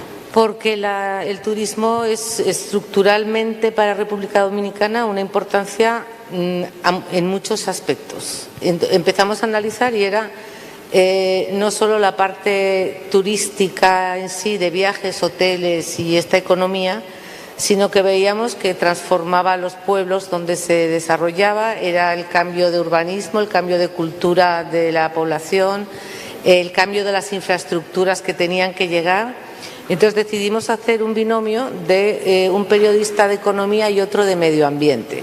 Ellos dos trabajarían el tema del turismo porque se estaba evidenciando que el turismo iba a ser el cambio de motor fuerte. Empezamos muy bien, pero luego llegó la pandemia y todo se cerró y entonces tuvimos que reformular todo otra vez. Pero ese cambio de aceptar el turismo no como unas iniciativas de empresas de inversión, sino como la transformación donde se instalan y la transformación puede ser del medio ambiente, del tejido productivo, de las costumbres y del urbanismo, era lo que nos hizo entender que había que hablar del turismo de una manera mucho más transversal. Y esto fue muy reciente. ¿Qué año? ¿Nos recuerda el año? En el 20. En el 20, o sea, sí. Anteayer. Hace media hora. Más o menos, hace media hora. Sí, perfecto. Sí. ¿La experiencia en el día cómo es? ¿Cómo tratan el turismo? ¿Es una nueva tendencia editorial? En este sentido también, ¿comparten ese enfoque? Bueno, muy buenos días. Lo primero, que cuando me tocó entré como fundador del periódico El Día, como su director, con un director que era muy visionario, Molina Morillo. Y cuando yo empecé a tener alguna incidencia en el contenido editorial en mi condición de su director, una de las primeras recomendaciones que le hice, y el doctor Molina, el director de ese momento, la aceptó, fue sacar turismo de economía, de la sección de economía. Porque cuando teníamos turismo en la sección de economía, lo veíamos muy cifras, muy estadística, una visión muy economicista. Y empezamos a ver el turismo como algo transversal.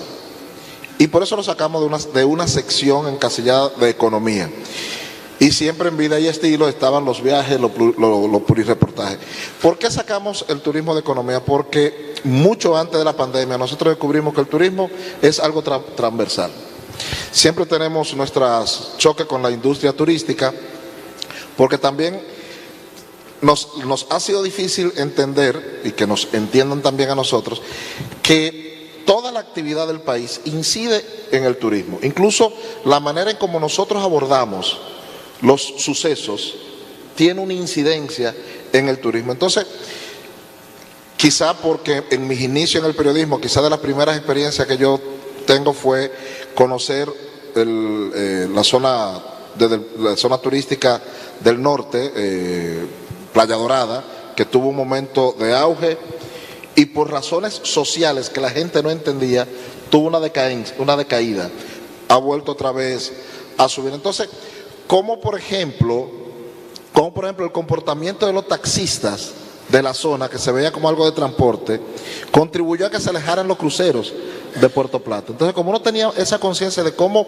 un país turístico todo tiene que mirarse como parte del turismo. La estabilidad política y económica del país atrae gente. El abordaje de los sucesos atrae o aleja personas. No es que no publicamos todos los sucesos. Por ejemplo, en El Día erradicamos la sangre de la portada. En el periódico El Día no sale sangre en la portada. Salen los incidentes, salen las muertes, salen los atracos, pero no sale la sangre. No hay por qué poner la sangre. Entonces, le hemos dado siempre en El Día ese abordaje integral al turismo y tenerlo. ¿Por qué sacarlo de la sección de economía? Porque el turismo es economía, indudablemente, y más en la República Dominicana, pero también... Una aclaración, perdón que interceda acá, pero es sacarlo, o sea, excluirlo al completo o ampliar la cobertura, no, la presencia. Que sea transversal, transversal, porque aquí tenemos, por ejemplo... O sea, no limitarlo a economía. Por ejemplo, ayer ustedes gozaron muchísimo con los hermanos Rosario, anoche gozaron muchísimo con los hermanos Rosario, y nosotros tenemos muchísimas cosas. El espectáculo es uno de nuestros atractivos turísticos. El merengue, ahora la bachata, son atractivos de nosotros como país. Yo recuerdo que la primera vez que yo visité Taiwán, para yo explicarle a la gente de dónde yo era, tuve que decirle de Sammy Sosa Lam, o sea, la tierra de Sammy Sosa, un beisbolista. Entonces ahí la gente de una vez se ubicó en la República Dominicana porque nosotros no tenemos una zona turística en la República Dominicana. La República Dominicana es un destino turístico que tiene grandes marcas, que se conocen, pero al final de la jornada es República Dominicana. Y toda la cobertura que nosotros hacemos incide de manera directa o indirecta en el turismo. Esa fue una política editorial que se comprendió perfectamente durante la pandemia. Sí. Ahí descubrió el productor de vegetales orientales de Jarabacoa, que los vegetales que producía allá en Jarabacoa, en la montaña, se consumían aquí en el sur, en el norte, en el este, en Punta Cana, en Bávaro, en toda esta zona. Ya la gente entendió realmente que el turismo era transversal y por eso el país se volcó a la apertura del país al turismo. Yo recuerdo que en mi condición de deportista también, montamos aquí en la zona la primera ventana de la FIBA, de la Federación Internacional de Baloncesto, del Mundial de Baloncesto. Lo montamos aquí para demostrarle al mundo que en plena pandemia se podía venir a la República Dominicana. Deporte aplicado a la promoción turística. Absolutamente. Muchísimas gracias. Ahora bien, Aníbal, tú has visto las dos caras de la moneda. Migraste del mundo de los medios y ahora, obviamente, cercano a la OMT a partir de diplomacia. ¿Dónde está la dificultad? ¿Por qué tantos medios de comunicación, por un lado, e incluso, no sé si a nivel de toma de decisión política, no se percatan precisamente de algo que es tan de sentido común para nosotros por lo menos? La transversalidad del turismo, o que no hace falta ser un periodista especializado en turismo para escribir sobre turismo, como es el caso justamente que vimos en el Diario Libre en El Día. Te voy a responder la pregunta, Marcelo, con unas experiencias y prácticas. Algo de lo que me sorprende, ¿no?, en las diferentes actividades de la OMT en la que participo, es cuando los representantes de los países hablan de la necesidad de crear una conciencia sobre el turismo, sobre la importancia del turismo, lo que el turismo representa y crear pues esa afinidad con los temas, con la deontología del turismo que patrocina la OMT. En el caso de República Dominicana, el turismo no es solo una cuestión editorial, forma parte de la conversación nacional. O sea, a lo largo de los años, y yo soy el más viejo de los tres, yo he podido ver cómo se ha generado esa evolución, ese entendimiento, esa aprehensión del turismo en la República Dominicana. ¿Y qué ha pasado? Yo creo que lo hemos visto las ventajas del turismo en la práctica. No nos lo ha dicho nada, no ha sido una enseñanza pregonada ni mensaje lanzado por los medios, esa es la práctica. Y el mejor ejemplo es donde estamos, la provincia de la Altagracia. De ser una de las provincias más pobres del país, donde lo único que había era hatos ganaderos, se ha convertido probablemente en la provincia más rica de la República Dominicana. Pero al mismo tiempo ha sido un centro de migración de todas las regiones del país. O sea, que la provincia de la Altagracia, donde está Punta Cana, se ha convertido en una especie de epicentro de la República Dominicana. Y eso se ha logrado gracias al turismo. O sea, no hay que explicarle, no hay que adoctrinar a los dominicanos sobre la importancia del turismo, porque es una vivencia, es una realidad en la República Dominicana. Inés, ¿cómo hacemos para que cuando se habla de sectores económicos de fuerza, la imagen que normalmente la ilustra no sean imágenes muy estereotipadas, llenas de testosterona, contenedores, líneas de montaje, ¿no? Personas sudando? El turismo nunca es asociado, no siempre, pero sí, no siempre es asociado realmente con vigor, ¿no? Con fortaleza en ese sentido. Equivocadamente, como bien sabemos. ¿Qué está fallando? Y ahora desde las entrañas, ¿verdad?, del periodismo se observan otros medios y otros enfoques editoriales. ¿Por qué se recurre? Por un lado, existe sí la conciencia de la transversalidad de nuestro sector, a mayor o menor medida, hablando, sabemos que existe, pero la manera de retratarlo siempre acaba siendo muy estereotipado, ¿no? Al turismo en la prensa se le sigue predominantemente, mayoritariamente, asociando con algo más frívolo. Y no quiero criticar lo frívolo para nada, si lo pasamos todo bien, ¿no? Pero cuando se habla de vigor, de fuerza económica, no se recurre a ello. Hablábamos de cuáles serían las narrativas, ¿verdad? El panel ya hablaba de las narrativas. Pero hay que pensar que el que primero cambió la narrativa es el propio turista o el propio viajero, o si podemos hacer esa distinción que a ti no te gusta y a mí no me sí. gusta. Exacto.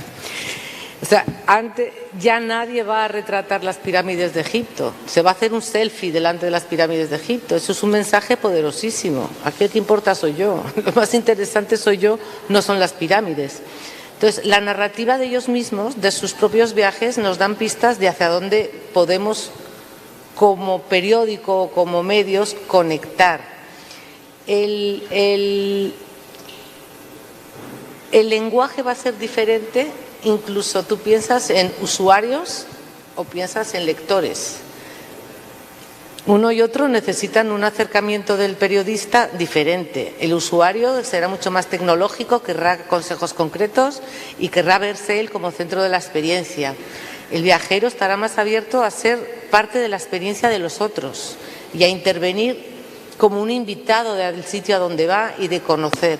Y eso mismo les puede dar pistas a los de la industria del turismo de cómo manejar, porque ya la segmentación es tan grande que tú puedes hablar de grupos específicos a los que dirigirte específico. Si tú ves tendencias como la de que cada vez más mujeres viajan solas, pues tú puedes hacer muchísimas narrativas y muchísimas historias y muchísimos consejos que no tienen nada que ver para los que viajan en familia y quieren recuperar, que sus hijos sepan lo que era la naturaleza.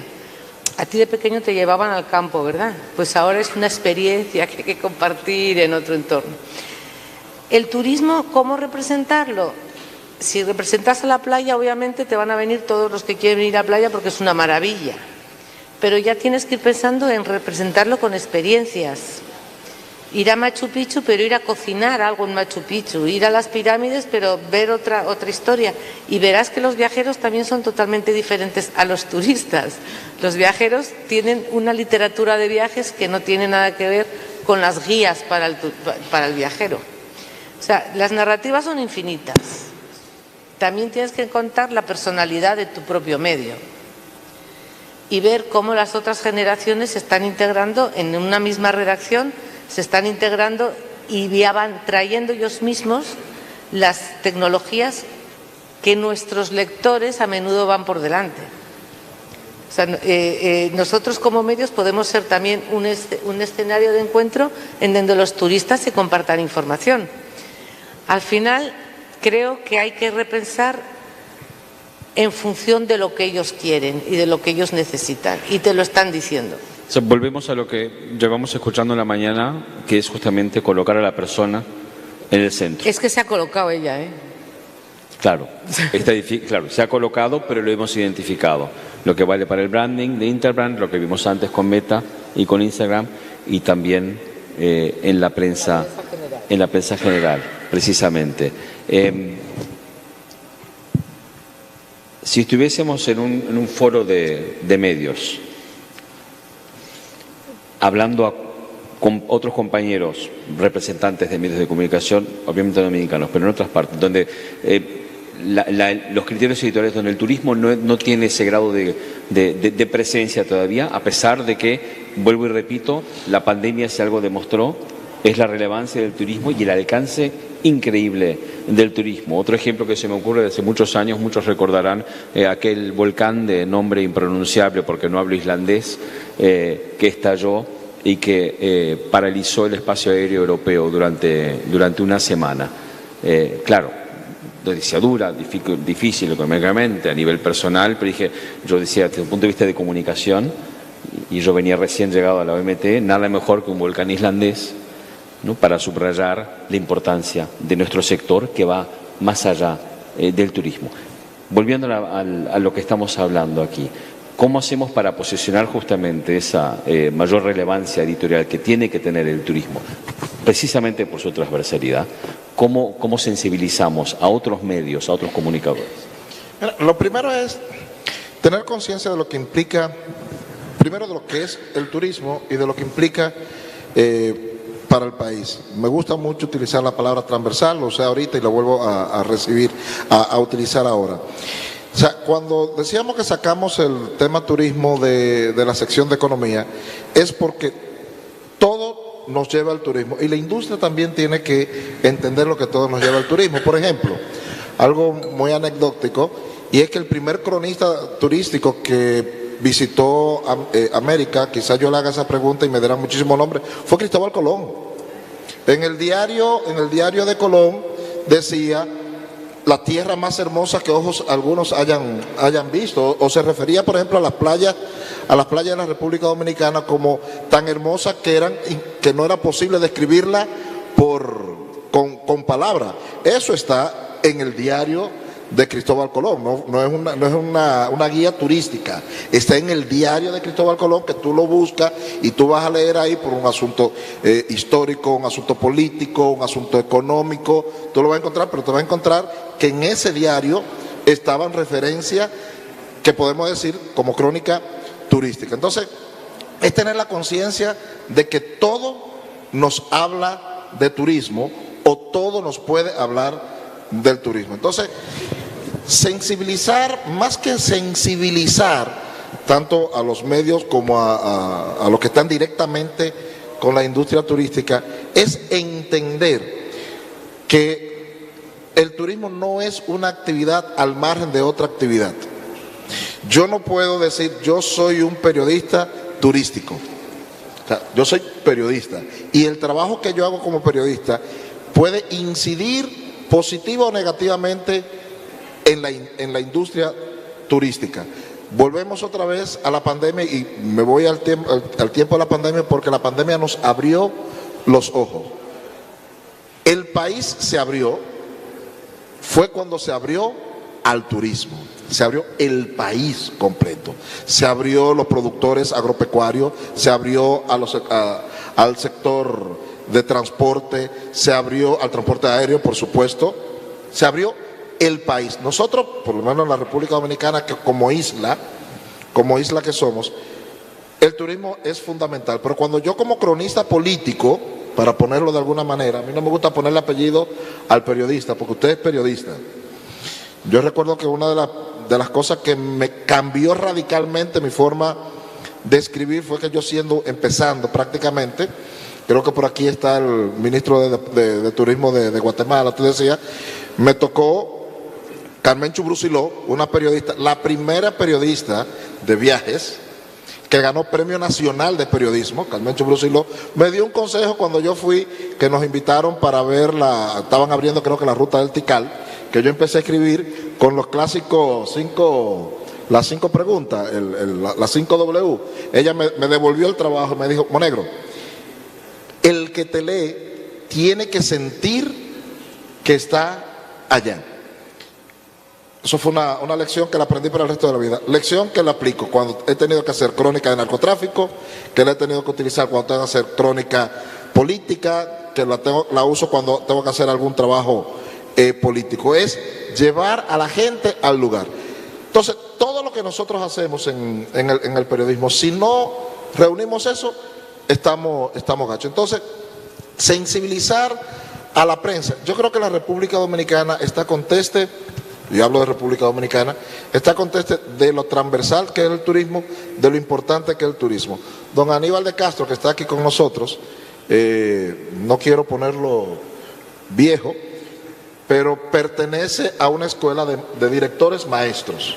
Aníbal de Castro, Rafael Herrera, Orne, que son muy experimentados. Son mayores que él. Y todos son mayores que él, ¿no? Y están muertos, además.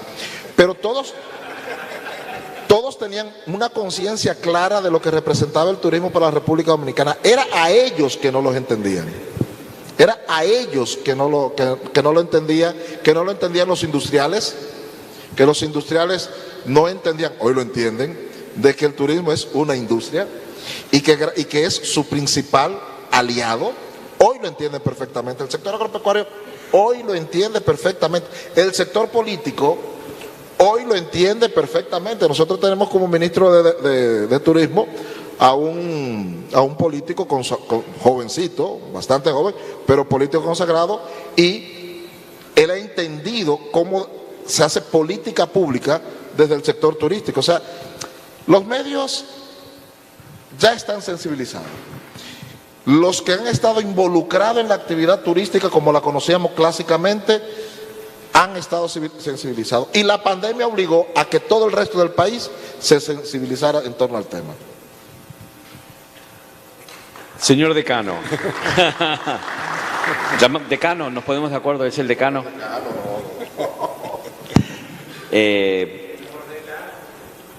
Excelente.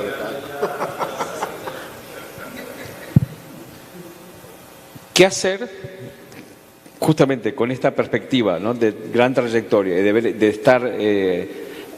tener conocimiento de ambos lados? Por un lado, obviamente, la parte editorial periodística, la diplomacia, y estar tan cerca a la Organización Mundial del Turismo con su mandato que tiene, obviamente, ¿no? Promocionamos, pero no promocionamos con un objetivo que es el desarrollo, ¿no?, y nuestro ADN de Naciones Unidas.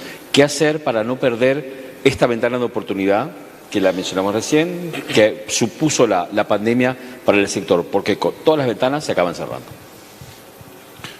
¿Qué hacer para no perder este momento? Sí, por supuesto que hay una relación muy estrecha entre turismo y diplomacia, porque nosotros los diplomáticos en gran medida lo que hacemos continuamente es vender el país, proyectar una imagen positiva, defender los intereses nacionales, y por supuesto eso pasa por una promoción del turismo.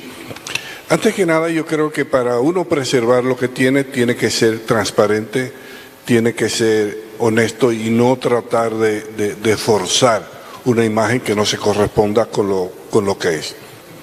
Y también debe de cuidar la imagen que se proyecta en los medios de comunicación, no solamente acá en República Dominicana, que para el caso sería lo menos importante, sino sobre todo en el exterior,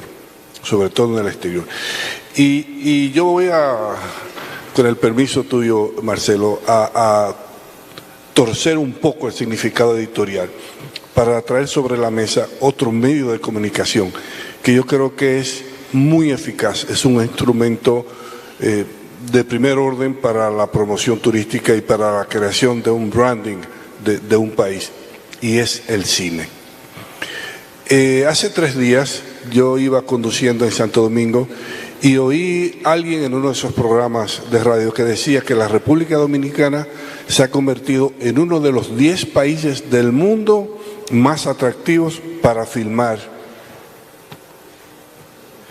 Y era un detalle que yo no conocía, ¿no? Con esa exactitud. Y me puse a buscar un poco sobre el cine y la República Dominicana.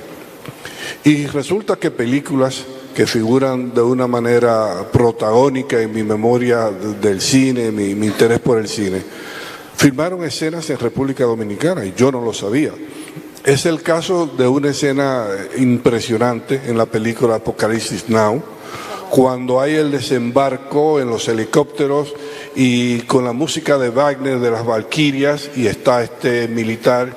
Eso se filmó en República Dominicana.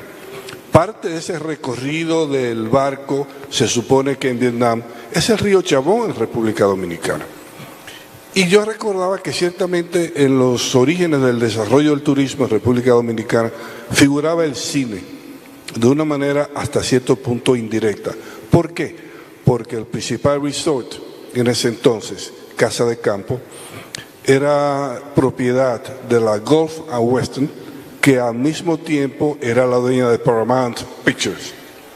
Y no es casual que escenas de la película El Padrino se filmaran en la República Dominicana. Y no es casual tampoco que Francis Ford Coppola, que era el director del Padrino y también el director de Apocalipsis Now, volviera a la República Dominicana a filmar.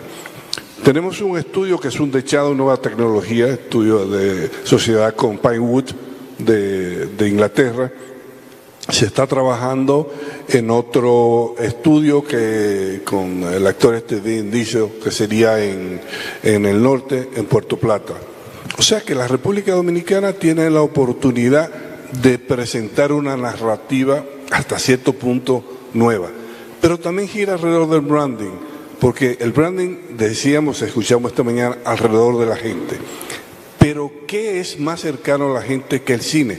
¿Qué es más humano que las emociones? ¿Qué es lo que despierta el cine? ¿Qué es lo que lleva el cine? Son emociones, son emociones. Ojo, tenemos que tener cuidado, porque recuerdo perfectamente la primera vez que yo viajé a Europa, la película de Sound of Music tenía 10 años. Yo tomé un tour de eso que si es martes debe ser jueves, si es martes debe ser Bélgica, no, que sé yo cuántos países en 21 días en un autobús. Y el único latino era yo, todos eran norteamericanos y canadienses. Y las expectativas eran ir a Salzburgo. ¿Por qué? Por la película de Sound of Music. Visitar los lugares donde fue filmada. Pero ahora, pensando sobre este panel, vuelvo y busco la película de Sound of Music. Todavía tiene una importancia en el turismo. Todos los años hay un festival en Salzburgo sobre la música y la película de Sound of Music. Pero Casablanca, por ejemplo, Casablanca, la película se hizo antes de que yo naciera, y Casablanca indefectiblemente está relacionada con esa ciudad. Pero hay una advertencia también, la advertencia de otra película de 1978, Midnight Express. Midnight Express, creo que Viajero de Medianoche se llamó en español. Y si uno va a ChatGPT, dicen que todavía es parte del debate en lo que tiene que ver con el turismo y con la imagen que se creó sobre Turquía. O sea, que el lado positivo y el lado negativo. Y es lo que tenemos que cuidar para preservar lo que ya hemos ganado. Yo creo que podríamos hacer una conferencia solamente con este tema, igual que lo hicimos con el tema del bloque anterior y el primero, seguramente que el siguiente. También yo rescato acá, hablabas de las 5 Ws, las 5 Ws o Ws. Yo acá veo las 3 Ts, transparencia informativa, ¿no? Transversalidad del sector, ¿no? Su huella, su cadena de valor económica más amplia y huella social más profunda, y también trascender los compartimentos tradicionales de cómo se aborda, ¿no?, el turismo, ¿no? Puede ser un redactor de economía, aunque no le gusten los apellidos, y lo comparto, o bien alguien de medio ambiente. Decías que no me gusta a mí la distinción entre viajero y turista, pero ahí vuelvo a lo economicista. ¿Por qué? Porque a nivel de impacto económico, los servicios y lo que consume acaba siendo lo mismo. Da igual si lleva una mochila como Pedro Zarzalejos cuando viajaba por América Latina o que lleve una maleta Samsonite. Es una cuestión de actitud, no es una cuestión de forma. Es una cuestión de que el viajero mira más y el turista se divierte más él. Te lo digo porque incluso los depende de las películas que vea y de las emociones que le despierte. Yo ahora que recibo muchos jóvenes invitados, tanto de España y de Estados Unidos, amigos, sobrinos y todo esto, ellos quieren que yo les vea como un viajero que viene a conocer República Dominicana, más como un turista fiestero. A eso voy. No tanto lo de la mochila y la maleta y el hotel y el Airbnb. Son opciones, claro. Es actitud ante el otro, no... No obstante, lo que sí destilo de todo esto es que volvemos a hablar una y otra vez más de la persona. Todo lo demás llega después. Me encanta que hables de Pinewood. Mi hermano viene a partir de fines de agosto aquí a trabajar con Pinewood unos meses, hacer una serie. Así que nada. Muchísimas gracias por participar.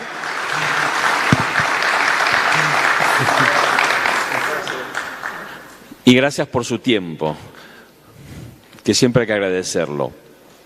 Como decía, and I'm switching back to English, if you allow, we're going from macro to micro.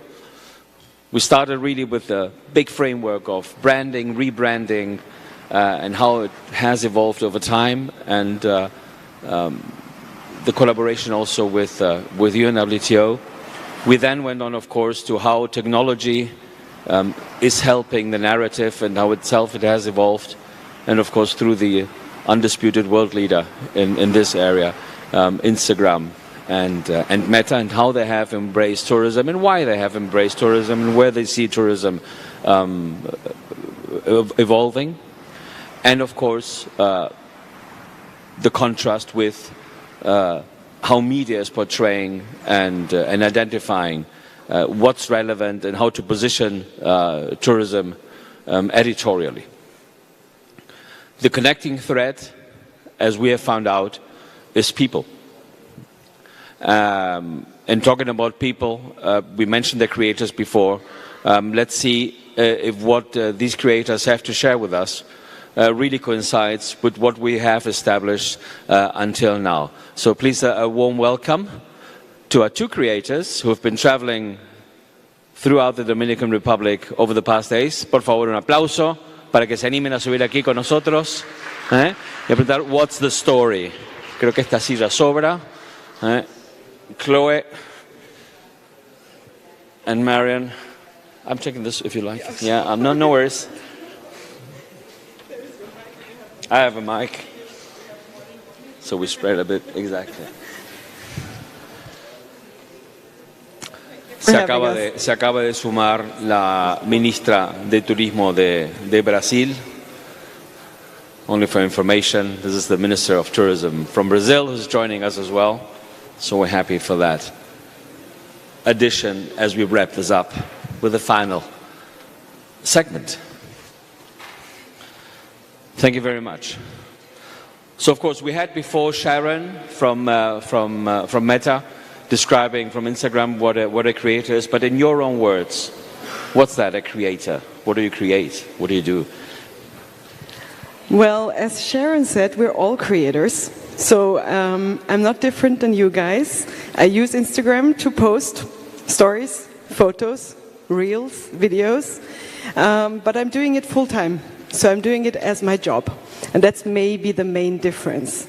I studied journalism, never worked as a journalist, worked in marketing, quit my job, became a full-time travel blogger and creator in 2016. When I quit my job, I thought, well, let's try this. Worst case, I'll have to find another job. And here I am 7 years later and still pursuing this full-time, so it does work. If you want to know why, ask me after, but it does. Does the same description fit to you, or what do you do? Yeah. How do you explain people what a creator is, and also reminding what Sharon shared before with the minister and with the other delegates in terms of look at creators and even at their profile, less than on just blunt statistics. Yeah, I would say the same thing as Marion. And for me, it would be also to share my vision and my experiences of my daily life, because I travel a lot, but also where I live and the place I live, and share the places I discover and my vision of it. And I think it's what makes it interesting to share content. How long have you been doing this? We heard from Aaron, 6 years. 2016 you started working on this, so you've seen also the huge changes over the past years, because it wasn't the same being a creator. I don't know if the term even existed as such in 2016 as it is now. And you have been... I've been full-time 2 years. 2 years only. I started as a hobby, and I was seeing it was working well, and then I... So you also embraced tourism and tourism creation in the middle of the pandemic? Yeah. Before the pandemic as a hobby, and then when I moved to Mallorca, it's like I found my niche, and I keep sharing my daily experiences in Mallorca, and this is when I started to do it full time. Okay, now, before we established putting people at the center, we went again, and I repeat myself, from macro to micro. First, the new rebranding approach that we're pursuing with UNWTO, thanks of the support by Interbrand, putting people at the center. They themselves said that this is how brand perception is changing, validated by Meta and Instagram, and also by leading media outlets in the Dominican Republic. Are they right? Yes? Can you validate them? Do you confirm this? So what makes you tick? What really is a good story for you? I think everything that has been said kind of reflects on what we do as well. So we do, as Chloe said, we operate in our niche. So it's very important for us to find stories that fit to our niche. So please do not invite me to a family resort. I don't have children. That would not work for me. I cover stories that are about female empowerment, wildlife conservation. That's the stories that I'm interested in. Then what Michael Collins said about giving us time at the destination to research, to create our content, that is very imperative. And then last but not least, I want to throw a word out here, which I don't know if you've heard before, but it's called co-creation. So do not sit in like a tiny boardroom and create your strategies around influencers and then go out and ask us if we want to join. But bring us to the table. Bring us into that room and co-create those campaigns together with us, because then you'll have the best outcome, because we know our niches best, we know our audiences best, we know the stories that reflect best. So please use that knowledge that we have in our, again, very specific niches. What's your approach? How do you create? What do you do? Transmit it. What do you need, and how can you work? How do they make your work easy in terms of really getting out the stories and identifying the interesting contents? If you were to work, for instance, with the ministry or with the DMO. For me, the best approach is taking a destination that it's known, for instance, with Dominican Republic. When you think of it, you can think of palm trees, white beaches, but what I loved about this itinerary is that we discovered the other side of the country, and for me that is the good story. It's discovering lesser known places and sharing stories. For instance, we met incredible people with incredible stories, and for me that is good content. Maybe we want to show a few examples from what we saw during our pre-trip. So maybe Alba, you can pull up the Chocolala. Oh, that's Alfa Laval. Oh my God. You notice I don't speak Spanish. I think it's alfaval. Let's not fast forward that. Let's go back to the first image, please. I would like them just to explain briefly what we're seeing here, and just a reminder for the audience. We are arranged with the support of the Ministry of Tourism a brief, but I think very intense itinerary ahead of the Council. The idea was to broaden again the narrative around what's there. Not that, of course, that Punta Cana and the beautiful places that many people know around the world should not be promoted, but there must be more to the Dominican Republic than what comes to your mind immediately. There are other stories. Okay, so this was the idea, and hear from you, WTO, now a big thank you, of course, to the Vice Minister, Carlos Peguero, who was instrumental in setting this up, and his great team, and the generosity again of the host, and really the open-mindedness in terms of really incorporating this focus for this exercise. And again, this comes fresh out of the oven, but I'd like you, yes, to explain a bit more very concretely, but think really in social media terms, talking headlines and concrete takeaways for the audience. What are they witnessing here, and why is it interesting? And what is the relationship with tourism? Yeah, good question. So you said we are broadening the story, but I think we're also deepening the stories.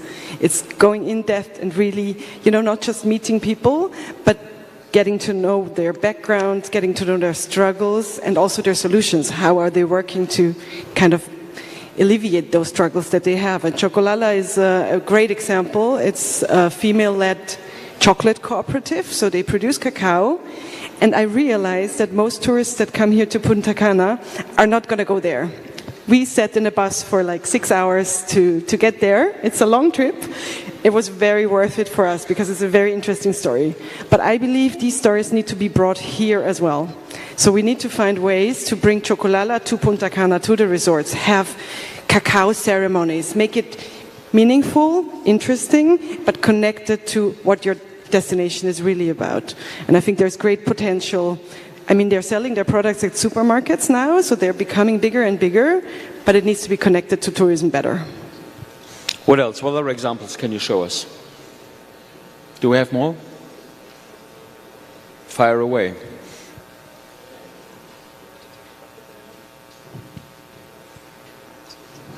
Yeah, it's also my photo, but it's fine.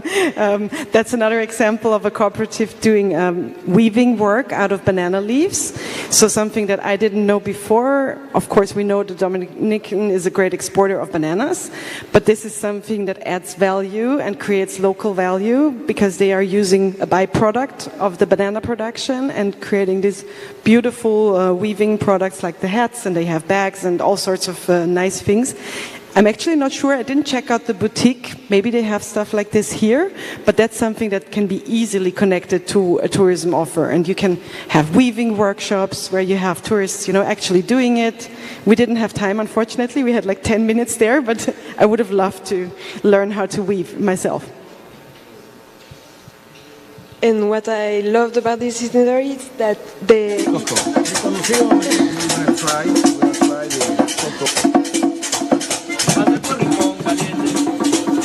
So this was Hacienda Cufa, another local business we discovered during the trip. And for us, it was really the opportunity to give voice and to give visibility to causes and individuals that we met during the trip. So would you say this is tourism, or is this agriculture, as we see from the images, or is this, we heard women empowerment, so is this gender issues? What are you covering? I think it's a mix of everything, and I think tourism now cannot be just tourism. It has to be linked to other things, and like we see on this trip, I think it's the future of tourism. I agree. I think these kinds of exploitative means of tourism, where you go and, no offense, pet dolphins that are caged somewhere, something I would never do in my life. This is the new kind of tourism. This is more meaningful, this is more empowering, this connects to gender equality, this connects to development, social economic development in the community. So this is kind of what I think a new generation of tourists are really looking for. But we don't want to, do you think, wouldn't this risk be the risk politicizing how you portray tourism? Is it a risk? I think it's an opportunity. I think it needs to be politicized. We need to become more aware of what we do when we travel, how we impact the destinations we go to, what does it do to the communities, to the nature, environment, etc., etc. So we have to become more aware of our choices. Claire, you agree?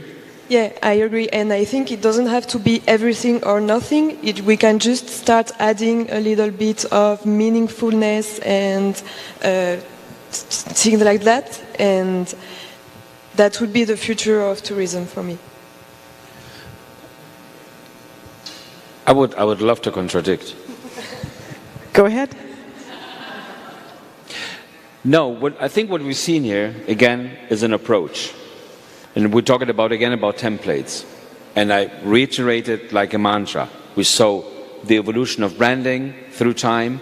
We saw the evolution of tech and visual communications over recent years and how tourism has been really put on that agenda. We've seen how the media has evolved and how tourism is positioned editorially. And then, of course, your examples and of course, really kudos for the awareness and the engagement. But then again, we cannot dictate if there is like a first and a second class tourism, right? That's why I don't agree, for instance, with the term tourist and traveler, because I think it creates two categories. It's snobbish even, okay? And it's my choice as a consumer to decide what kind of tourism experience I'm inclined to.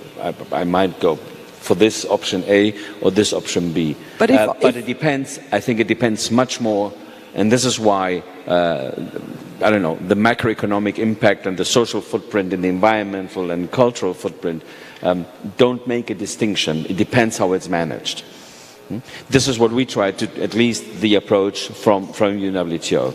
I understand right? that, in terms of you can be sustainable even if you have a Samsonite suitcase and not necessarily a Patagonia backpack.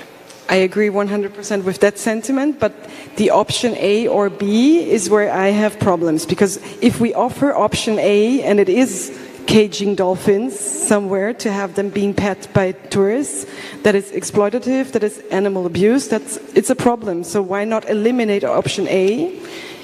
That means we might lose some tourists who need to be, as I think, educated as well. So there is not a distinction between tourist and traveler, but there is maybe a distinction between a bit more educated and not so educated. But I think if people are aware of what kind of impact they create, if it means that our dolphins being abused, they wouldn't go for it. But if it's being promoted with beautiful images of dolphins and nice selfies, of course they'll go for it. It's a very concrete example, of course. You see, I'm passionate about this, but we actually booked a catamaran tour this afternoon, and I said specifically, we're not going to the dolphins. I don't want to do that. And I think, this is my choice, but we have to, as a tourism operator, kind of decide what kind of choices do we offer. Chloe, I think it's more about awareness, and as content creators we have a significant impact on the travel decision making, especially for younger generations. So I think it's good to raise awareness, and then it's their own choice, but at least we talk about it. How old are you? I'm 28. How old are you? How indiscreet, I'm 40. Fine. I'm 56. So the question is then, do you see this resonating with both your age, brackets, in terms of the people who follow you, the people who engage with you? Do they demand? And I'm talking now, really, let's leave the politics outside of this room, but really in terms of the consumer inclination, preference. Is this where you see things going? Yeah, I think there are different angles, but for instance, I see that people want to know off the beaten path places and lesser known places, and it's also a way to support local economy, local businesses, so I think it goes in that way. So you want to take an Airbus, a big Airbus with 300 passengers, okay, to go to an international airport and then there to go off the beaten path. So you want to go, yes? With all the other people, right? With all the people going to see the dolphins and then you go off the beaten path? This is how it works? No. I mean, you know, we're operating in a bubble. Both of us, we're operating in a small bubble. Obviously, we speak for what we see and what we experience. My bubble definitely goes into what Chloe is describing. They want off the beaten path, they want authentic experiences, they don't want animal abuse, they want female-empowered cooperatives, they're interested in that. But it's a very small segment. And I think Sharon tapped into that we have to work with creators in specific niches, tap into those audiences with the right offers. But then, as a general trend, I do see this craving for authenticity. And Instagram also described it. Also show the not-so-perfect moments.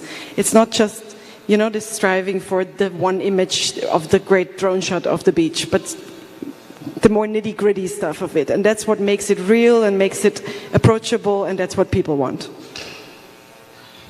Yeah, I think we can see with the social media trends nowadays, it's more about authenticity and lesser known places, and before it wasn't the case. Before it was only inspiring content, only beautiful scenery, and now it's more about authentic scenes, so I see it's changing a lot. God, it sounds a lot like See the World Through My Eyes. I don't know why, but it resembles. I think you're onto something. Do we have any questions, any comments from the audience? It's now or never. You want to go for lunch? We want to go for lunch. We made up for time. So on behalf of UNWTO, thank you very much. Thank you everybody for participating. Thank you for the trip. Thank you for the commitment and the conviction. Thank you everybody who took part. And as I said, we have many temptations not to be here just outside the door, but okay. We were here a few hours. I think it was very interesting. And again, I think we're onto something.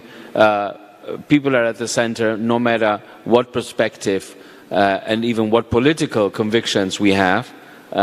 They are center, they are front, and they need to be also be involved as an the active ingredient, so to speak, in how we approach tourism, how we make it more meaningful, more relevant, more engaging, and then you choose A, B, C, D, up to Z. So thank you very much. Muchas gracias a todos. Gracias por la paciencia, la participación y el haber estado aquí presentes y siguiendo esta sesión. Muchísimas gracias y feliz final de estadía aquí en Punta Cana, y gracias una vez más también al Ministerio y a los compañeros de República Dominicana por acogernos a la OMT, nuestro Consejo Ejecutivo, y todos los que están allí detrás que hacen el trabajo invisible, desde los intérpretes hasta los técnicos que tuvieron que ayudarnos. Muchas gracias.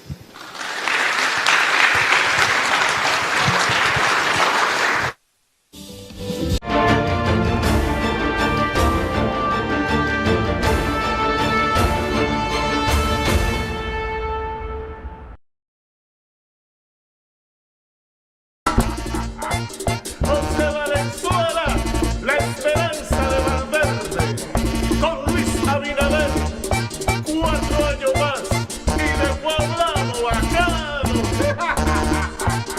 Hermano, Esperanza, la venezolana, Amina, Guatemala, Pueblo Nuevo, Paradero, Paisa, y Comer, Bocarebao, allá en la calle, en Jaibón, en Cruce Guayacabe, controlamos todo.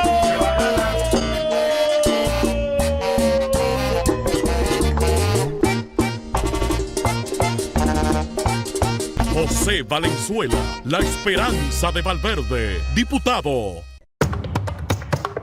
Los Ríos estamos ejecutando una obra que se llama el saneamiento pluvial y sanitario de la cañada de Arroyo Hondo.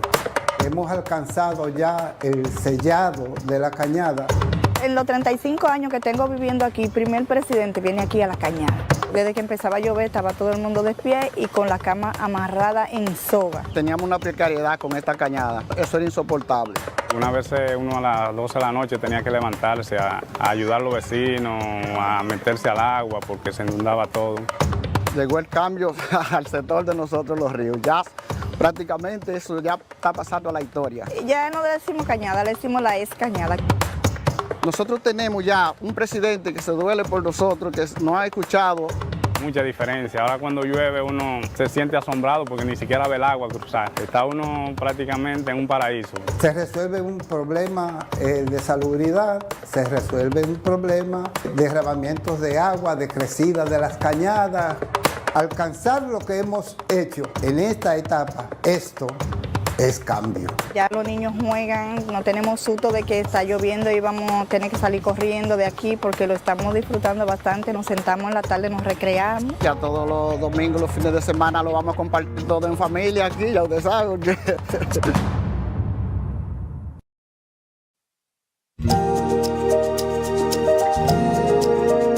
Tenemos un propósito que marcará un antes y un después en la historia de la República Dominicana. Despachar la mercancía que llega a nuestros puertos en 24 horas. Es un trabajo en equipo, un desafío que solo se puede enfrentar con entusiasmo y valentía. Nuestras aduanas están equipándose con los últimos avances tecnológicos porque solo con modernidad y eficiencia podremos agilizar los procesos operativos. Es un gran reto, pero si unimos nuestras voluntades, juntos podremos lograrlo. Esta iniciativa impactará los índices de competitividad de nuestro país, favorecerá el comercio exterior y mejorará la calidad de vida de nuestra gente. Nos encaminamos a ser el hub logístico de la región. Es un propósito donde ganamos todos, pero sobre todo ganamos como país. Despacho en 24 horas. Juntos a tiempo. Dirección General de Aduanas. Aquí, en la provincia de Santiago, esto es cambio. Imagínate tú, no es fácil. Nadie nos hacía caso. Después de tener más de 12 años en la comunidad abandonada, nuestros barrios que daban pena. Claro, el cambio se siente desde que Luis Abinader tomó las riendas de nuestro país. teníamos varios años esperando la terminación del tramo de la circunvalación norte. Es un tramo que nos ayuda a descentralizarnos de la ciudad y en el cual nos da una potencial muy alta, tanto de trabajo, porque ya no es una promesa, es una realidad. Son 77 barrios que se han comunicado directamente. Nos dignifica como personas y aparte que nuestro entorno coge más valor y nuestra propiedad. Nos encontramos en el puente Abraham Gómez. Teníamos un largo tiempo ansioso por este puente. Este puente comunica la autopista Duarte con Laguna Prieta, Puñal y Guayabal. Cuenta con todos los elementos estructurales y las especificaciones técnicas que debe contar con un puente metálico. Desde el 2008 no se le daba un remozamiento a esta arena y estamos más que agradecidos, tanto como santiagueros y como presidente de la Asociación de Baloncesto de Santiago. Los santiagueros estamos orgullosos de esta gestión porque se siente el calor del gobierno ayudando a su gente. Esto es Cambio. Aquí, en la provincia de Duarte. Esto es Cambio. La provincia de Duarte es una provincia maravillosa. La gente de aquí somos todas trabajadoras, buenas y serviciales. En otro tiempo, verdaderamente fuimos abandonados.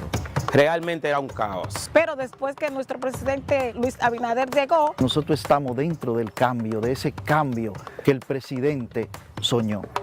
Nos encontramos en la provincia de Duarte, en donde el gobierno central, a través del Ministerio de Obras Públicas, ha venido realizando un conjunto de ejecutorias para mejorar la calidad de vida de los habitantes de esta provincia. Y se están cumpliendo los trabajos a capa y espada. Antes esto era intransitable. Porque imagínate, si antes era mucho polvo y un desastre. Hoy día esta vía no está en una maqueta, esto es un diseño realizado. En tiempos atrás solamente había un beneficiario del puente Huiza, que era el río, porque cada vez que hacían un puentecito lo hacían malo y se iba. Esa obra para nosotros ha sido una obra maravillosa. Vimos realidad este sueño.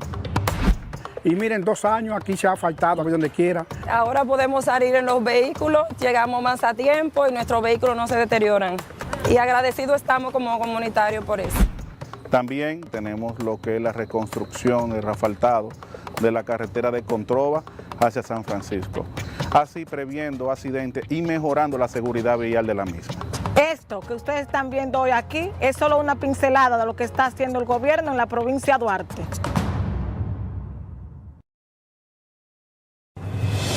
Lo que San Cristóbal necesita se está haciendo. En menos de 3 años, lo que se prometió se está cumpliendo. Mejoramiento Acueducto San Cristóbal. Proyecto de reparación del Centro Médico del Primer Nivel La Palmita. Instituto Preparatorio de Menores Refor. Fase 2 de Dominicana se reconstruye. Trébol de San Cristóbal. Planta de tratamiento de aguas residuales. ¿Y ahora que falta mambo? Porque pensamos en todos, empezando por ti. Esto es cambio. Gobierno de la República Dominicana. Pa' que mi pueblo esté mejor, me voy con Salvador. Pa' que mi pueblo esté mejor, me voy con Salvador. Pa' que mi pueblo esté mejor, me voy con Salvador. Pa' que mi pueblo esté mejor, me voy con Salvador. Porque eres un hombre bueno, ganará, ganará. Por eso lo quiere el pueblo, ganará, ganará. Allá en Loma de Cabrera, ganará, ganará. Y en Partido Dajabón, ganará, ganará. Y en Restauración, ganará, ganará. Y en El Pino Dajabón. Pa' que mi pueblo esté mejor, me voy con Salvador. Pa' que mi pueblo esté mejor, me voy con Salvador. Pa' que mi pueblo esté mejor, me voy con Salvador. Pa' que mi pueblo esté mejor, me voy con Salvador. Aquí todos estamos claros, ganará, ganará. Tiene el triunfo asegurado, ganará, ganará. Se dice en todos los lados, ganará, ganará. Que es el más capacitado, ganará, ganará. Y se dice que en Cañongo, ganará, ganará. En Santiago de la Cruz, ganará, ganará. Y en Capotillo se dice, ganará, ganará. Y también en Manuel Bueno. Pa' que mi pueblo esté mejor, me voy con Salvador. Pa' que mi pueblo esté mejor, me voy con Salvador. Pa' que mi pueblo esté mejor, me voy con Salvador. Pa' que mi pueblo esté mejor, me voy con Salvador. ¡Ja! No hay duda de que se va Salvador.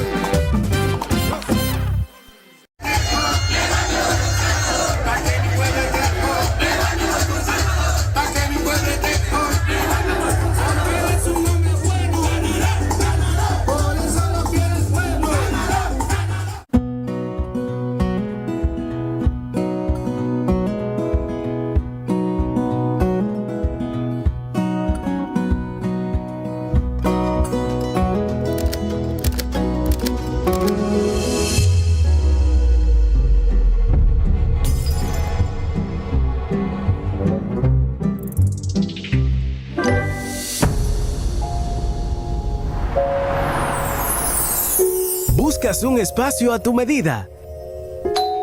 Encuentra el camino a tu casa con Expo Garban Reservas, con tasas desde 7% y las mejores condiciones para que puedas adquirir esa casa, villa o local propio. Ban Reservas, el banco de todos los dominicanos. Valenzuela, la esperanza de Valverde, con Luis Abinader, 4 años más y de Poblado bacano. Esperanza, la venezolana, Amina, Guatemala, Pueblo Nuevo, Paradero, Paisa, Nicomé, Tocademao, y en la calle, en Jaibón, en Cruce Guayacabe, controlamos todo.